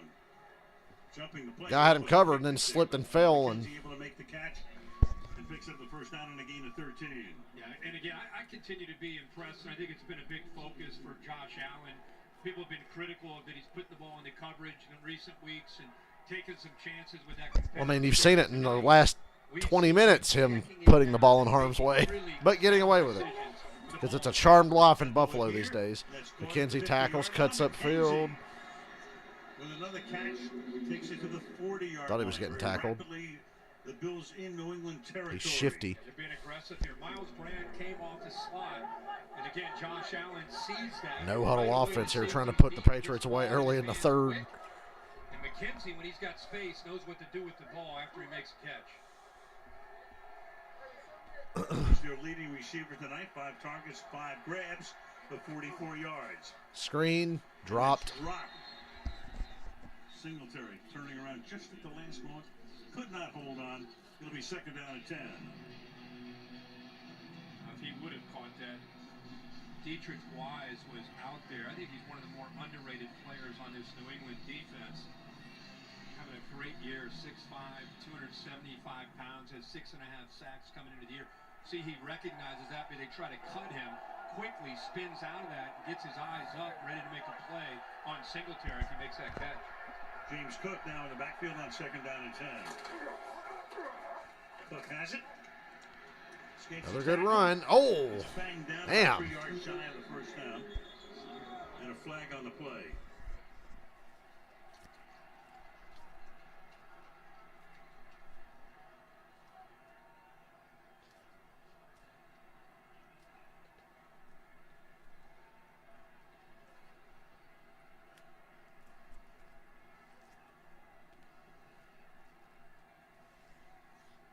Sean Hockley gives us the call momentarily. Block in the back on Gabe Davis. Number 13. It's a 10-yard penalty. Replay, second down. Well, now on Gabriel Davis. It'll make it second down and 20. He was coming in on a crack block as Kyle Duggar was trying to come up and run support, just pushed him in the back. They're playing Blackened. They didn't make the playoffs between 99. They play the best music at Gillette Stadium. They really do. Gillette Stadium and U.S. Bank Stadium where the Vikings play. You'd expect 5 out of 6, right? At this point, yes. Right. Second and Happy 18. feet. Allen's going to take off running. Looking for a block to the edge. Ooh, got dragged down from behind. First out by Uche to make it third down. It was second and 18. Well, when you play man-to-man, you got to have a guy that can keep an eye on the quarterback. And Allen, when he drops back to throw, and then that's Juwan Bentley, who's got to be able to stay with him. See, the rest of this defense, the speed of Uche is able to catch up to him. But that's the danger there, of course, with Allen. It's not just those throws he can make. Keeps you honest with the X factor in his legs. Third and 11. Anybody can convert this 3rd and 11. It's Josh Allen. He will. Oh, Diggs dropped it. Never mind. Diggs is there. Jones covering on the play. Jones is Diggs pushed off, but he dropped it anyway. It's 4th down. This is what you want. You know, you get to 3rd down and long, and you've got Jones matched up against Stephon Diggs. Maybe Diggs was so distracted by the fact that he pushed off. Yeah, that's push off. Jones has a point there, but no flag. That may have affected his vision on the football. Yeah, he was distracted by the fact he was more worried about pushing off than catching the ball. See the frustration on Josh's face. He looks at the replay. Meanwhile, here is Sam Martin's punt, which bounds into the end zone. So Jones and company. Now they're playing fucking Goldfinger. They should be playing the song from Pro Skater. So here I am, doing everything I can. I haven't played Pro Skater in a while. Remember was it 2 years ago now? When it came out, I streamed Pro Skater 1, the remake. I never did all the Pro Skater 2 levels on stream. It wasn't the most exciting streams in the world, but it was something to play. Something different. I beat Pro Skater 1 and 2 back to front a couple of times in the remake. The remake is really good. It's so faithful to the original games, but it adds like features from later games that don't break the game, that make it better.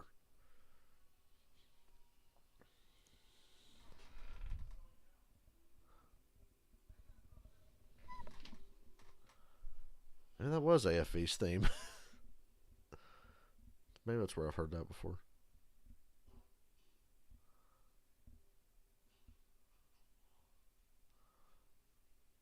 Are you a ska man? Remember on Whose Lines Anyway? Sounds like a bunch of birds. Ska!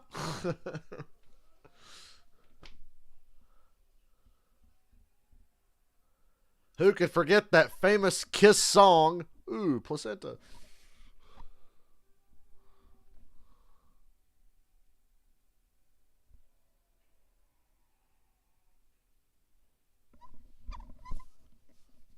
That's when they were doing songs of pregnancy on Whose Line Is It Anyway?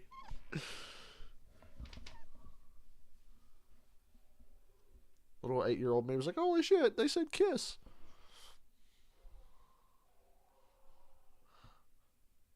$800 songs on 14 CDs.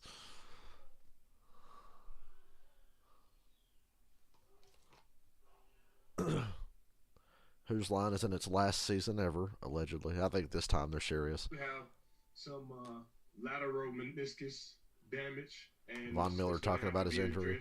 But I do feel like I can, play through that. So I'm just going to wait a little bit. Let the swelling go down for about, 7 to 10 days. And, hopefully right before the Jets game, I will be back. Well, that was Von Miller the other day, but Brandon Beane thought otherwise. Brandon Beane looks like a supervillain up there. He looks like the dealer on Deal or No Deal. Sitting behind the glass. That was a good reference. I made myself laugh on that one. I fucking hate that stupid show. Deal or No Deal. I always thought it was done. They made a video game of that. Deal or No Deal, the game. It's like, okay. Jeopardy, Wheel of Fortune, I get. What's the fucking point of Deal or No Deal? You're just picking briefcases. That game without the real life tension of actually possibly winning real money is kind of stupid. What's Diggs doing? Talking about what happened on that last play? I'd rather watch Bam's badass game show. Hello, broken tackles. Oh, man, couldn't get away from that one, but he got a first.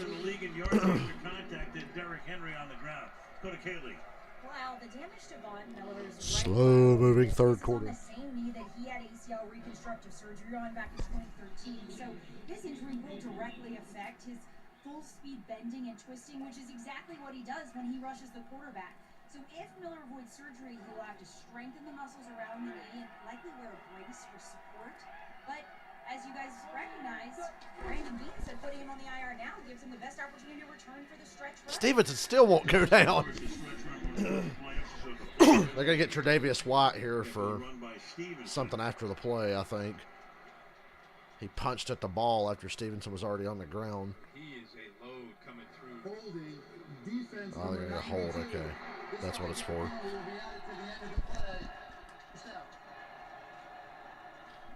Daquan Jones. 92 right in the middle. See that good push there on a double team. He's grabbing onto the jersey of David Andrews. The center pulls him down. But Stevenson back-to-back physical runs, keeping his balance. Handful of penalties on both teams tonight, 5 apiece. 1st and 10 now at the 44-yard line. Stevenson again. Stevenson, God, he still won't go down. He's still going. He carried 6 guys. Talking about yards after contact. Gain of 11, first down. Henry, you know you moved the pile. I mean, 2 of the last 3 runs that he has had, I mean, they're beautiful. Patriots get more of this. They can get back in this game. You got some great players, but the problem is look how high they're going in on him. They're trying to rip the ball. Yeah, they tried to lift his legs up. Those big legs to bring him down. 6 feet even, 246. He's the second-year man from Oklahoma. Toss to Stevenson again. He's going to have to try. He couldn't get out of that. Flag thrown again. Tackle by Epinesa. Another tackle by David Andrews, the center, which is where the holding call is. Yeah. Oh, man, they had a good drive. They were staying ahead of the sticks, and now they'll get behind the sticks after this, unless they decline it. Offense. This penalty's decline. It's You're right, second yeah. down. The number was 60, 0 with the hold. That's what she They said. had some success. Man, I don't want to stay up. I don't want to go to bed. I want to stay up and play Gotham Knights. I'm sleepy, but I got stuff to do, and I want to get it done. That lack of completion is nagging at me. Pressure from those backers, but that defense flows too quickly. Yeah, it was a 4-yard loss, so they take a second. Mac, look out. 1st and 20. Avoids the sack. Holy hell. Oh, it throws a terrible interception. Off at the sideline. Was he in A spectacular play turns into an ugly one. That's a pick. You got to give it to him and review it. I think Poyer got it. Jordan Poyer right in front of the Buffalo bench. Damn, son. What a job avoiding the sack. And he should have just thrown it away at that point. You avoid 3 sacks. Throw the goddamn ball away. As an interception. Yeah, he got both down Right in front of Hunter Henry. Yep, that's a pick. At control. Yep, great play, great closing speed. Now it might watch the ball when he hits the ground just to make sure he secured it, but he definitely got his feet down. Look at Kyle Orton over there. Yay! I love when you see the backups on the sideline. You're like, holy shit, that guy's still in the league? Yes, Kyle Orton's still in the league. And now How fucking long has Kyle Orton been in the league? It's like his 16th year or something. Yep. Oh, it's incomplete. The defender did not Hit the ground. There you go. He made the catch, got the feet in, and went to the ground, and the ball popped. It's 3rd down. Okay, Patriots catch a break there. Incomplete. There it was, and of course the Thanks to the expedited review. I liked calling it a pick so you could review this. a similar play at the As goal I said line. originally, you got to give it to him and review it. With Hunter Henry. Yeah, The ball coming out after it hit the ground. They had to look at that one several times. Here you can see the ball. He loses control there slightly. Hamlin right away put his hands on his head saying, oh, no. But what incredible job there by Jordan Poyer.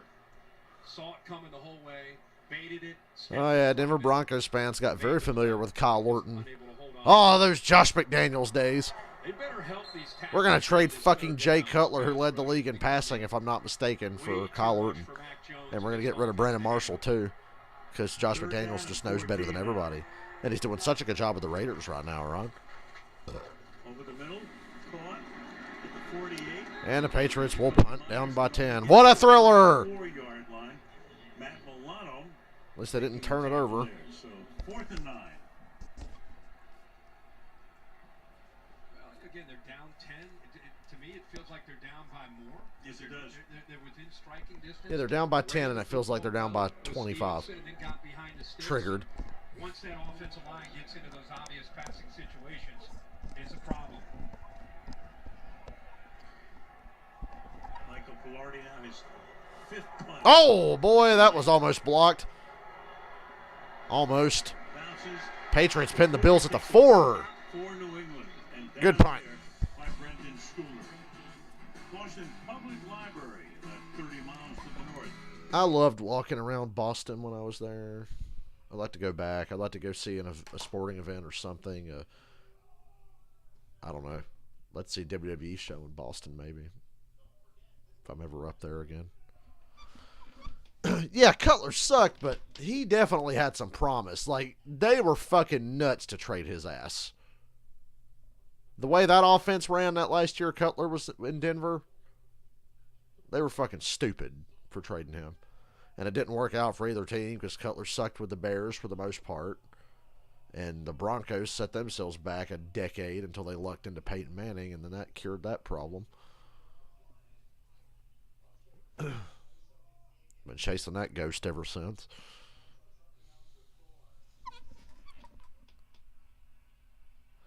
See, I fucking hate baseball. I mean, okay, I don't hate baseball, but I got no interest in going to a baseball game. All the shit I want to do is expensive. I need to start doing cooler shit, though. Once all that Kiss Cruise business is over, I can use that money I set aside for the Kiss Cruise to do shit like, I don't know, fly somewhere and see a wrestling show far away, like go to a WWE event, like the night, go to Raw after WrestleMania or something, go up to Brooklyn and catch Raw at the Barclays Center again. The night of SummerSlam, I want to say it was 2016. I watched SummerSlam here in my room. Got up after SummerSlam, went to the train station, took a train to New York City, and met up with my uncle and Janet, and we went to Raw that night in Brooklyn the night after SummerSlam. Boy, I was tired. I didn't sleep very much. Like I said, I watched SummerSlam, got up, went to Charlotte, got on the train, went to New York City, and everything was Gucci. Train tickets were cheaper, and I didn't know about flying back then. I mean, I knew about flying, I just didn't know if I wanted to. But now that I have flown a few places, I'm like, yeah, I'm flying everywhere. I will fly like a motherfucker. I will fly like the wind. I don't care. You get there so fast and you're not tired of shit.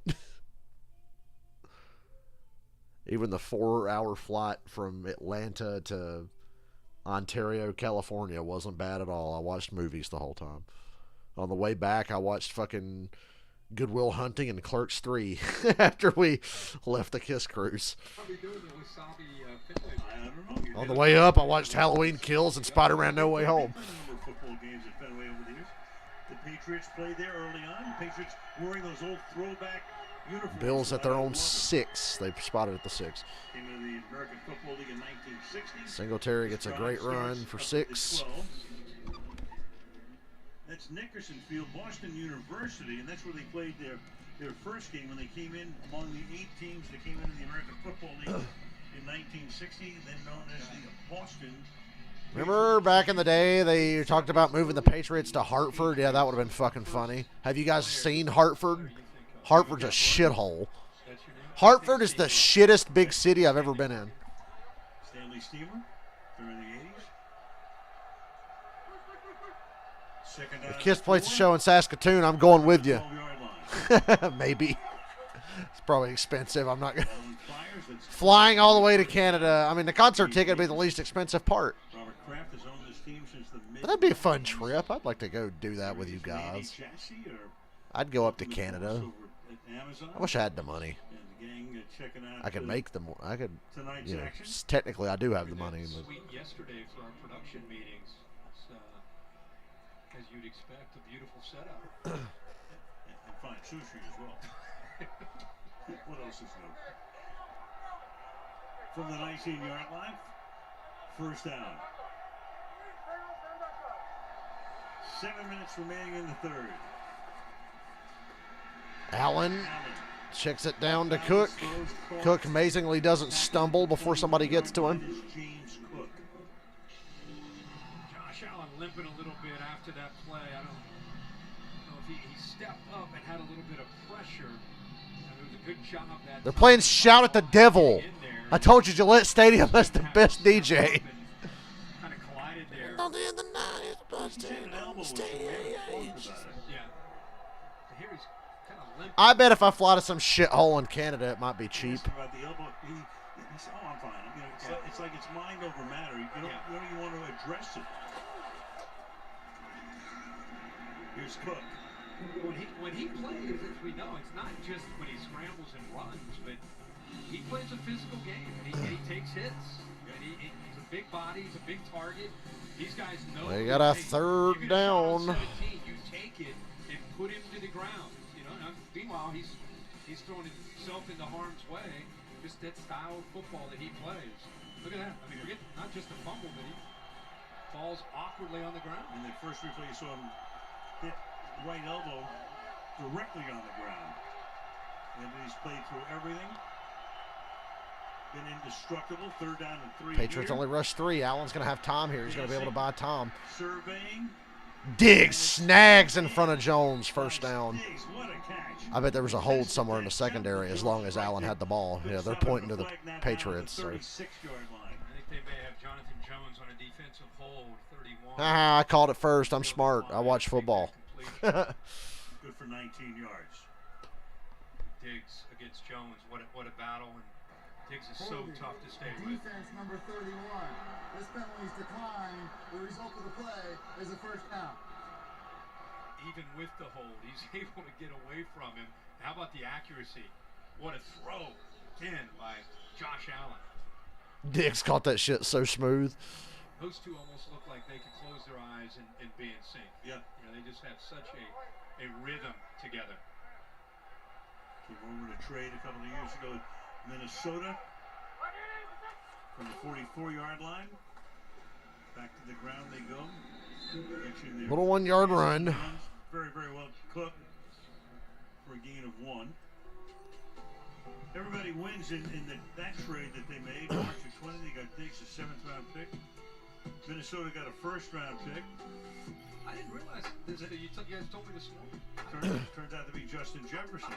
So that's a win, like you say. Everybody wins. That's exactly as good as it gets. Jefferson tops in receiving yards. Justin Jefferson's so fun to watch. He might be the best receiver in the NFL. Justin Jefferson, Cooper Kupp, Devontae Adams. That's like the Holy Trinity. Best receivers in the NFL. Diggs makes another catch, breaks a tackle. Almost fumbled, hangs on to the ball. 35-yard line. So you've seen a lot of downfield shots, deep crossers. So now you're going to be Diggs, and you're going to go up against Jonathan Jones, and again, you're going to sell that. You're going by him. You're going to go by him. We should go to Vegas. What? Alex, you heard Paul Stanley say it. Kiss is going to do another Vegas residency at some point. When Kiss does the Vegas residency, we'll go. You, me, Stacy, I hope. We'll go. When Kiss does the Vegas residency, we got to go. I didn't get to go the last time they did it, and I regretted that. It looked like a lot of fun. It looked really cool. I saw the Kiss Rocks Vegas concert movie they did. And I was like, damn, that's the one big Kiss thing that I didn't go to that I possibly could have gone to. Brady have got to be really happy with what they're seeing from Josh Allen with those underneath throws, but it's because of the job that they've done. Because all my Kiss Cruise buddies went to the fucking Vegas residency. I didn't go on the cruise till the following year, but I saw all the people that I met on the cruise. Like, oh, went to the Vegas residency. I'm like, shit. So when Kiss does Vegas again, we'll go and we'll catch at least 2 shows.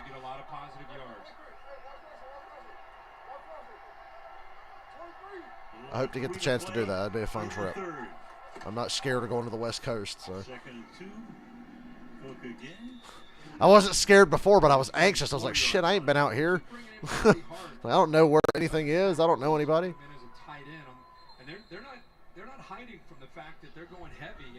It's a slow death for the Patriots tonight, but we got an injury here. Dawson Knox is down. I like how for me to go anywhere, it has to be Kiss related or sports related or Metallica related. Because I've already made up my mind. I am going to the Meadowlands next year to see Pantera and Metallica, August 4th and August 6th. I am fucking going. One way or another, I'll be there. Pantera and Metallica? Are you kidding me? Of course I'm fucking going.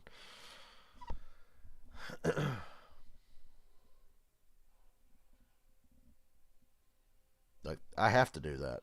Plus, I was going to get to see Metallica do the 2-night different shows thing in Charlotte, and then COVID hit. So, still fucking mad about that. They never came. We got our money back. Like, everybody got a refund, but Metallica never came back here and played that.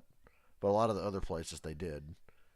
Because, like, they did Louder Than Life, and they did the shit in Daytona, and they did the thing in California, and it's like, well, the Charlotte thing never got fucking rescheduled, so.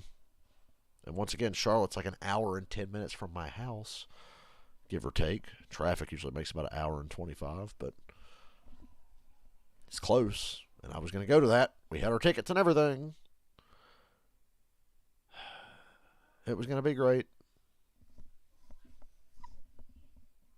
I didn't go see Metallica in Atlanta last year, about a month, or well, it was a couple weeks after the Kiss show. We were going to go back to Atlanta, and I just panicked and didn't want to spend the money, so I passed on that.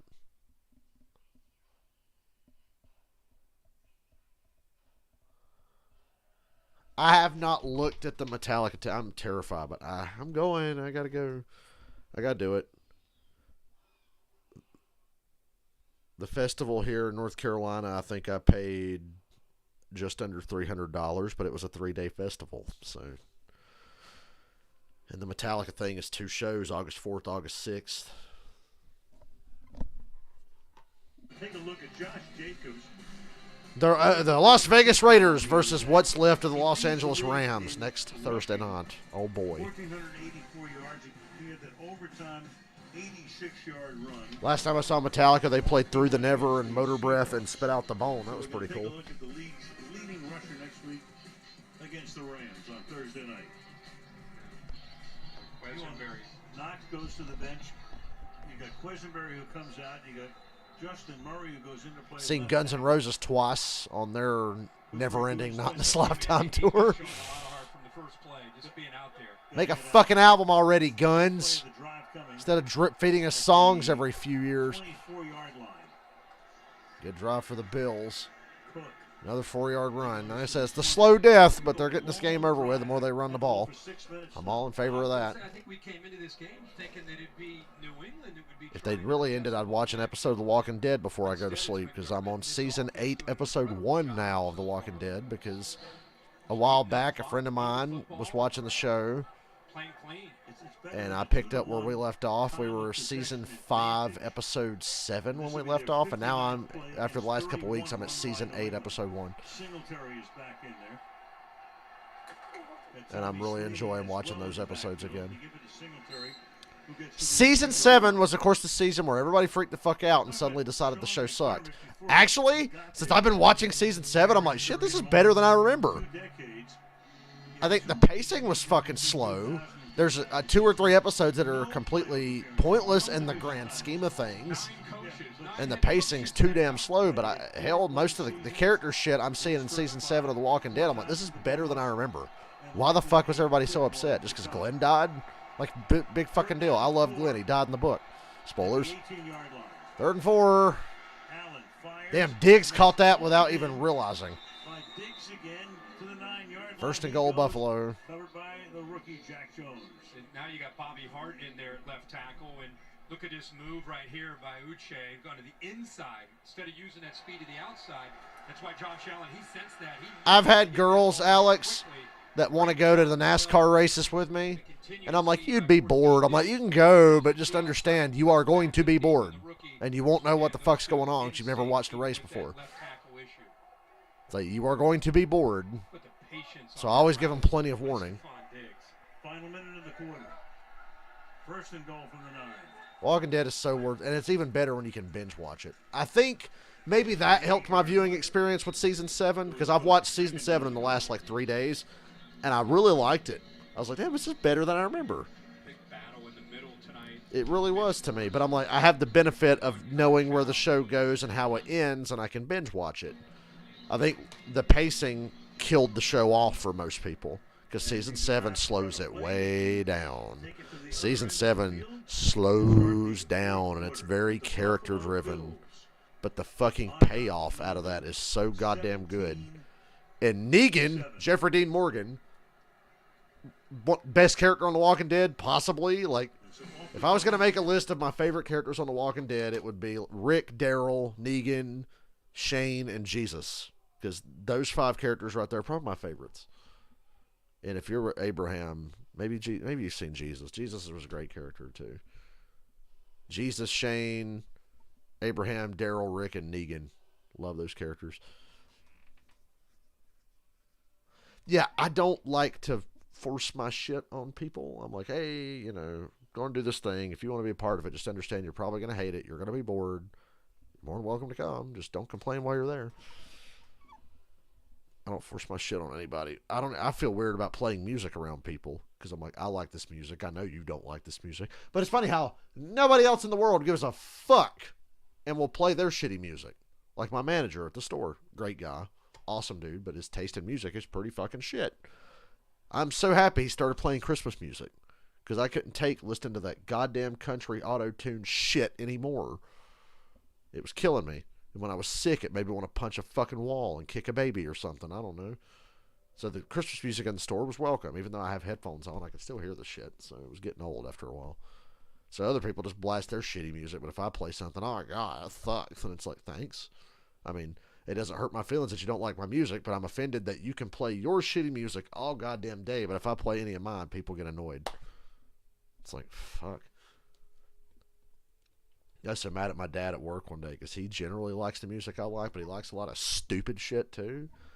And I was playing the Kiss Sail Away show from Kiss Cruise 5, and it was fine. Then there was like this long period of where they were trying to figure out what song to play. My dad got pissed off. I was like, can you turn that shit off? I need to fucking play something. No. Then I turn on Metallica S&M 2. It had just come out. Call of Cthulhu's the first song. Can I play a fucking song? It's a bunch of fucking noise. I don't want to listen to this shit. And I'm like, okay, fine. You want to listen to fucking Diary of a Madman? I know we love Ozzy. No, I don't. And I'm like, okay, well, just listen to your stupid shit all day. Your fucking dumbass country shit. Well, yeah, we'll listen to that all goddamn day instead of listening to some actual music we both fucking like. Fuck it. So I don't even bother. That was like one of the few times I played my music out loud when we were painting. So, people don't respect my shit. I'm not going to respect theirs. Their fucking music taste sucks. And I can't have an open mind about it when people just outright don't have an open mind about my shit. I'm always stunned when somebody's like, hey, I hear you listen to that band. Send me a song. On the way to the cruise, and Alice might hear this because she pops in my stream sometimes. My friend Alice, she never listened to Kiss. I don't even know if she listened to music that much. We were on the way to the cruise. She said, you can play all the music you want. She said, play some Kiss. She's like, I don't know about Kiss. So I was playing Kiss songs, and she wound up really liking it. She loved all the songs. I was picking good songs, too. Another friend of mine, my friend Kirsten, who I hang out with all the time, she would see me going to shows and talking to other friends about bands, and she wanted to hear some Kiss stuff. She wanted to hear Metallica, Megadeth, etc., Guns N' Roses. And she liked a lot of the Kiss shit I played. She really liked the Kiss stuff. Second down and goal from the 8-yard line. Allen's going to run it. Oh, popped at the 1. Third and goal at the 1. Punch it in. End this shit. You played the Elder once. Somebody loved that's amazing. Dude, I swear, the oddball Kiss. My theory is, and it's true to this day, there's a Kiss album for everybody. People that don't know much about Kiss, or somebody like, and Alice Cooper's the same way. I put Alice Cooper in this. They've done so many different styles and mixes and productions and whatever you want to call it, that there's a Kiss album for everybody. You love pop shit, Unmasked or Dynasty. You love heavy metal, Creatures of the Night, Lick It Up. And then the other stuff's sort of in between. But I believe there's, if you like grunge, hey, Carnival of Souls. So I played Kiss music on the ride to the fucking Crown Plaza Hotel or whatever the fuck it was called that we stayed at for the 2 hours I was in the car with Alice, and she loved all the Kiss stuff. So I kept playing. I'm like, good. Yeah, I was like, you don't have to listen to this, but if you like it, I'll keep playing it. And she was digging it. Potential 3-possession lead. Touchdown, Buffalo. 3-score lead early in the fourth. I'm not ending the stream yet, but the writing appears to be on the wall, ladies and gentlemen. 15 plays, 94 yards, 8 minutes and 55 fucking seconds. Extra point will make it a 3-score lead. Taking advantage of it. Watch the job here by 71. The guard does a great job. If I was going to make a KISS playlist, it would be different for each person I'd make one for. Fun fact, my friend Cameron, who's been my friend for a long time, he might be in here listening to me right now. When he was growing up, he kind of hated KISS because he knew, I guess there were some douchebags in his family that liked KISS, so just he hated KISS by proxy. And now he likes them, just hanging around me, like, because I'd have KISS on here and there. He'd hear songs. He'd dig it, because once you get into it, it's like, oh, yeah, they're a good fucking band. He did the same with Metallica. He didn't hate Metallica, but he didn't know as much about them. But I played Metallica all the time. Alice Cooper all the fucking time. We ended up going to see Alice Cooper together back in 2019. So people just hang around me and absorb shit. Like, I don't force it on anyone. But if you hang around me, chances are you're going to be a NASCAR fan. That's another one that's not even music related. All my friends didn't give a fuck about NASCAR. And now they're all diehards like me. Like, maybe Cameron's not a diehard anymore, but he keeps up with it. And he'll watch the race if he's around with me. And, like, Dylan was a casual NASCAR fan. Now he's, like, way into it as much as me. My friend Anthony, when we went to school together, he got into it just by hanging out with me. And I'm like, I don't force this on anybody, but they watch me watch it and see that it's interesting, and they get it. I had an ex-girlfriend, my horrible ex-girlfriend from like a decade ago when I was like 18. Terrible human being, but I remember even she started watching NASCAR, like without me. And I was like, holy. And if you knew this girl, you'd be amazed. Like, holy fuck, she's watching this shit without me? So I always found that interesting. I guess I just make things seem interesting because I'm not interesting, but the shit I like is interesting. Music, sports, TV, otherwise, whatever. And to me, I'm just like, yeah, how could you not like this shit? It's great. NASCAR, before you ever go to a race, I always tell people, before you go to a race, you should like get educated, watch one at home, and go with somebody who knows what the fuck they're talking about. I mean, it's hard to follow. Like, on the surface, it's the old cliche of, oh, they're just driving around in a fucking circle. There's a lot going on in a race, and it's really hard to keep up with. It really fucking is. It's very complex. There's so many layers to it. This week, Tennessee leading in the South at 7-4, Baltimore in the North. That AFC is going to be a fun time in the playoffs, man. If the Jets, Bills, and Dolphins all make it, which I think they will, I worry about the Jets. They got to stay ahead of the Patriots, who have beat them twice. The Ravens are slipping. I think the Bengals are going to take that division. The Titans are going to win their division. The Chiefs are going to win theirs. AFC East, up in the air. Who fucking knows? Bills have to win this one, and they look like they're on their way to it. Patriots, got to happen now. You're down by 17. 14 minutes left.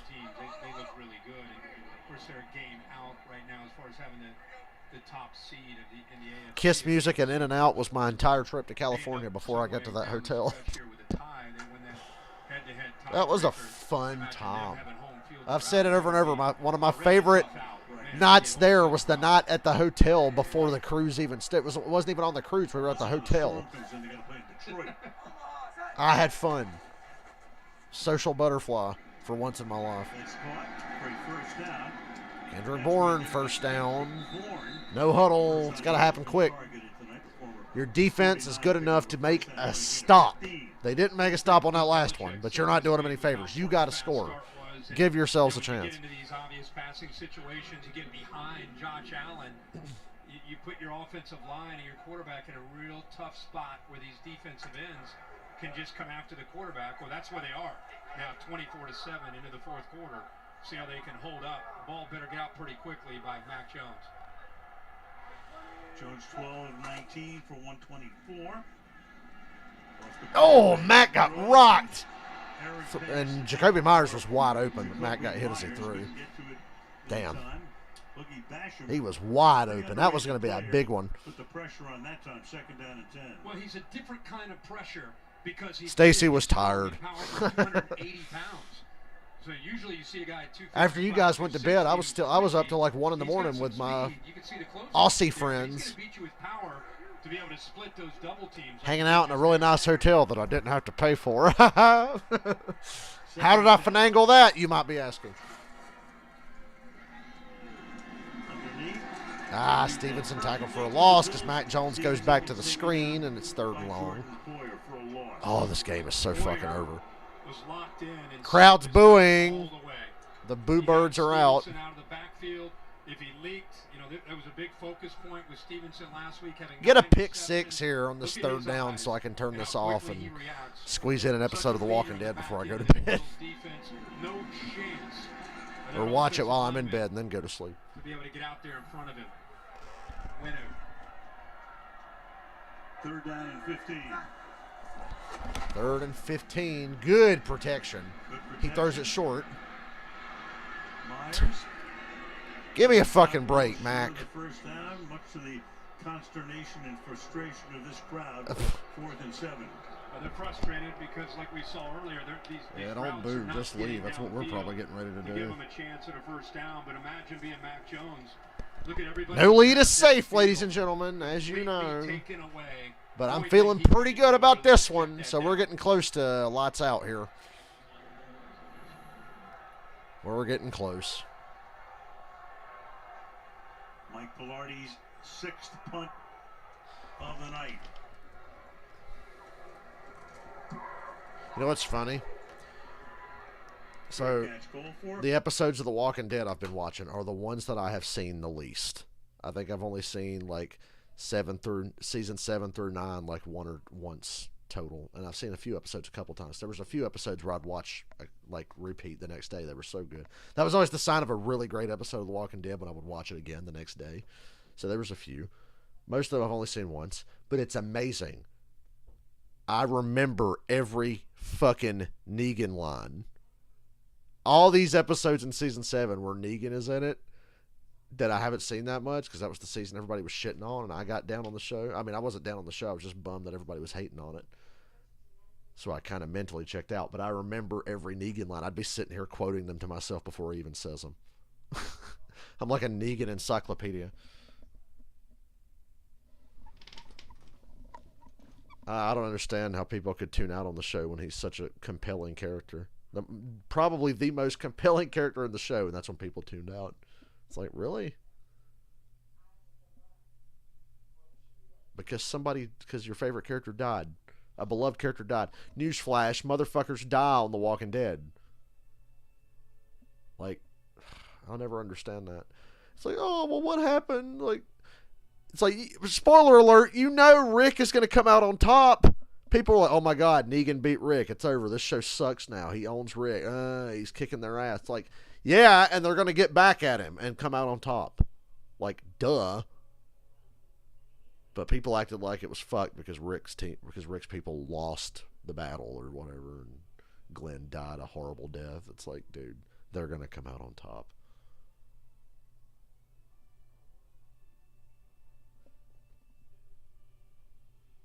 Negan is so quotable. And in the book, every other word out of his mouth is fuck. But in the TV show, they couldn't say fuck until the last season. Because in this last season of The Walking Dead that just ended, there were F-bombs. And one of my favorite moments is in the penultimate episode of The Walking Dead. The next to last episode. The last thing in the episode is Negan standing there. And he sees a walker climb a wall.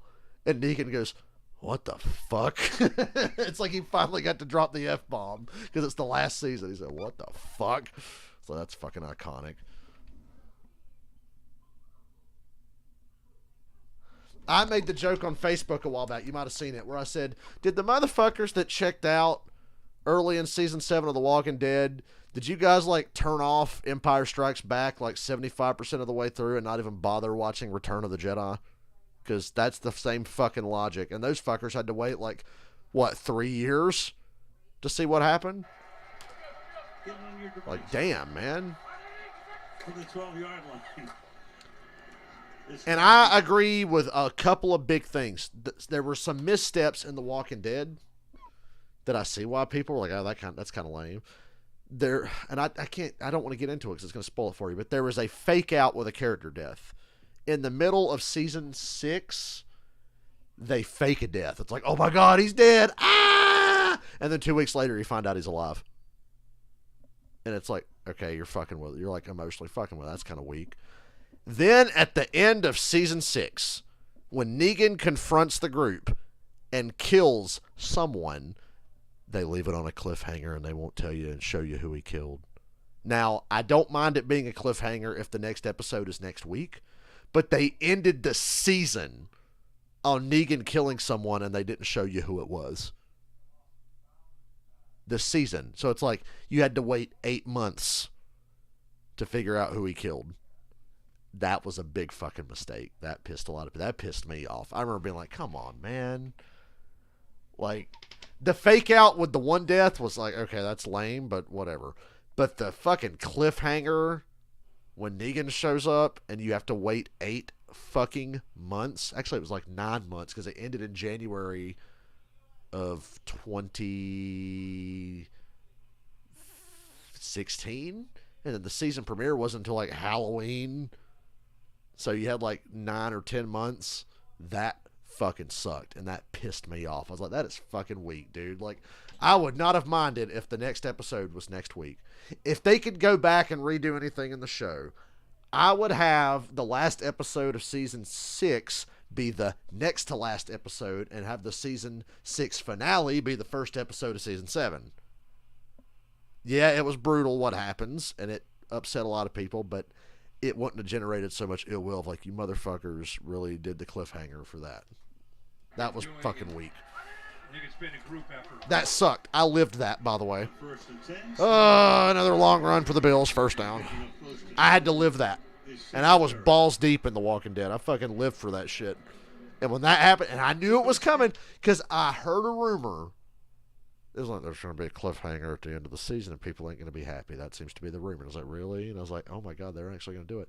And I remember that night watching that episode. And that episode is one of my favorite episodes of The Walking Dead. It was such a fucking incredible tension-building episode, and you know what's coming. Because if you know anything about the book of The Walking Dead, you know what's coming. And they're setting it up, and you're just like, oh, man. You're like, are they going to do it just like the book, or is he going to kill someone else? What's going to happen? Oh, my God. And it was so fucking good. Jeffrey Dean Morgan comes out of that trailer as Negan for the first time, and that whole damn scene, you're on the edge of your fucking seat. It is awesome. And the whole time that's happening, I keep looking at the runtime. I keep like hitting the button on my TV to see how much time's left in the episode, and I'm like, oh boy, we're running out of time. We're running out of time. Come on. And then they do the cliffhanger, and it's like, fuck. Yes, we're talking about anything but this fucking game, because this game sucks. 3rd and 3 Buffalo. They're up by 17. He's just taking one for the team tonight, honestly. It's not that he's blowing people off the ball. It's that he's out on the field. That last episode of season 6 is incredible. It's just a shame about the cliffhanger. But the tension being built through that episode, and it's horrifying. It is the most scared I have ever felt watching a show or a movie. I was like, oh my God, it's coming. You know what's coming. Everybody knew what was coming because we read the book. Or if you didn't read the book, it was so popular, you knew what was going to happen. And they almost recreate it frame by frame in the following episode the next season. On the season premiere, they almost recreate it frame by frame. They do camera shots that are framed like the panels from the book in certain scenes. They have lines of dialogue straight from the book without the F words because they wouldn't let Negan say fuck on AMC back then. Games last year against the Patriots. Little workout he's getting tonight. 3 punts. Look, the Patriots are getting the ball back. We're going to watch one more Patriots possession that I'm in the stream. You may have to shower. You may have to shower tonight. I got to get up 7 instead of 7:30, so I'm showering in the morning instead of tonight. Definitely.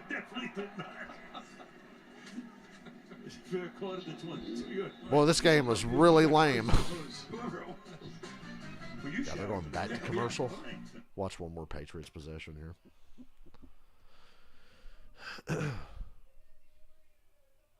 There were missteps. And there was another big misstep later on in Season 8, which actually was a pretty kick-ass season in the first half of the season. It's pretty kick-ass. But there was a decision they made halfway through Season 8 that pissed people off more than Glenn. And I was a little annoyed. It didn't break the show because I'm like, look, people die. And it was, honestly, it was a shocking death what happens in Season 8. And I'm not going to say anything. You might already know, but I'm still going to act like you don't because I don't want to give it away if you don't. All right, Alex, I'll see you later. I'm about to head out of here myself. But yeah, Walking Dead, love it. My favorite show of all time. There were some big mistakes along the way, but I'm also aware of the fact that, you know, they can bounce back from that. It's not like the show is ending on those mistakes.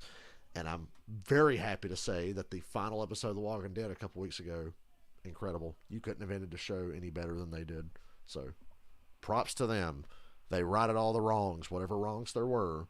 It's just a shame nobody watched to see. Because the fucking people missed out.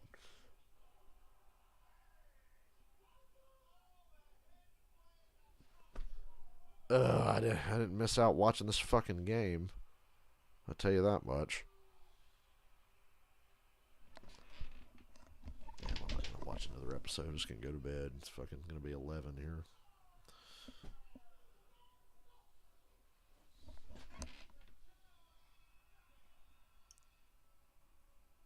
Have I got my alarm set? Yeah, I do.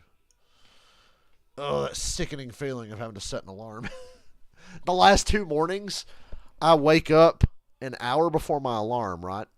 And I go back to sleep. And then I wake up every 20 minutes going, is it time yet? Is it time yet? Is it time yet? Is it time yet? I still feel like I'm sleeping well and everything, but I keep kind of like waking up a little bit going, is it time? How much time do I have left to just lay here? Oh my God. And it's like, fuck. Gotta get up.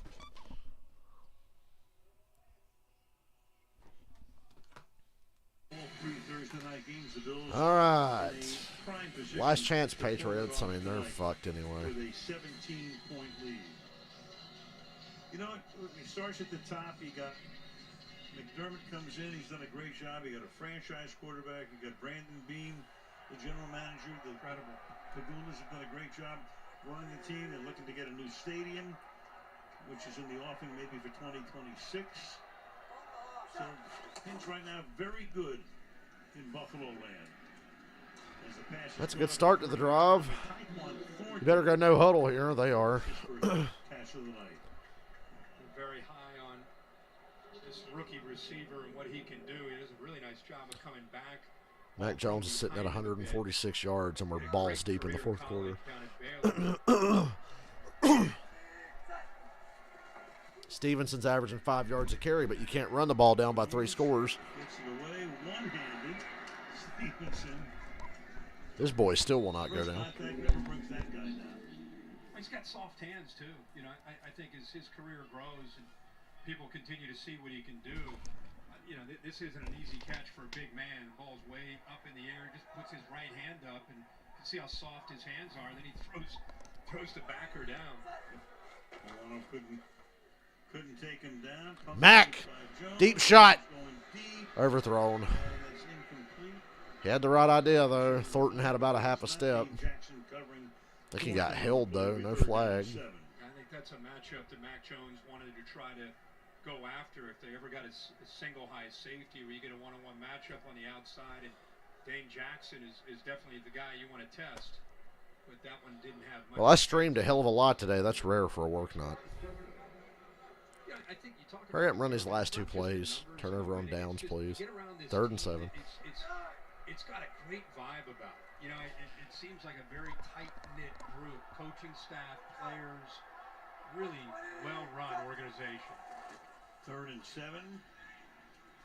Swing it out, Stevenson. First down. I mean, unnecessary roughness at the end of the play. No flag for that? Hell, he got the shit knocked out of him while he was on the ground. You know what? I'm out of here. I'm going to take a chance. Patriots ain't coming back from this. And I am going to try to squeeze in an episode of The Walking Dead. It'll be over by 11:30. So you know what, guys? Good night. Godspeed. See you tomorrow for something. Bills win, lol. Mac on the run, Mac on the run, Mac on the run. I'm watching this last play. Running for his life, all over the place. He wants to launch a throw across the middle. Oh, now he wants to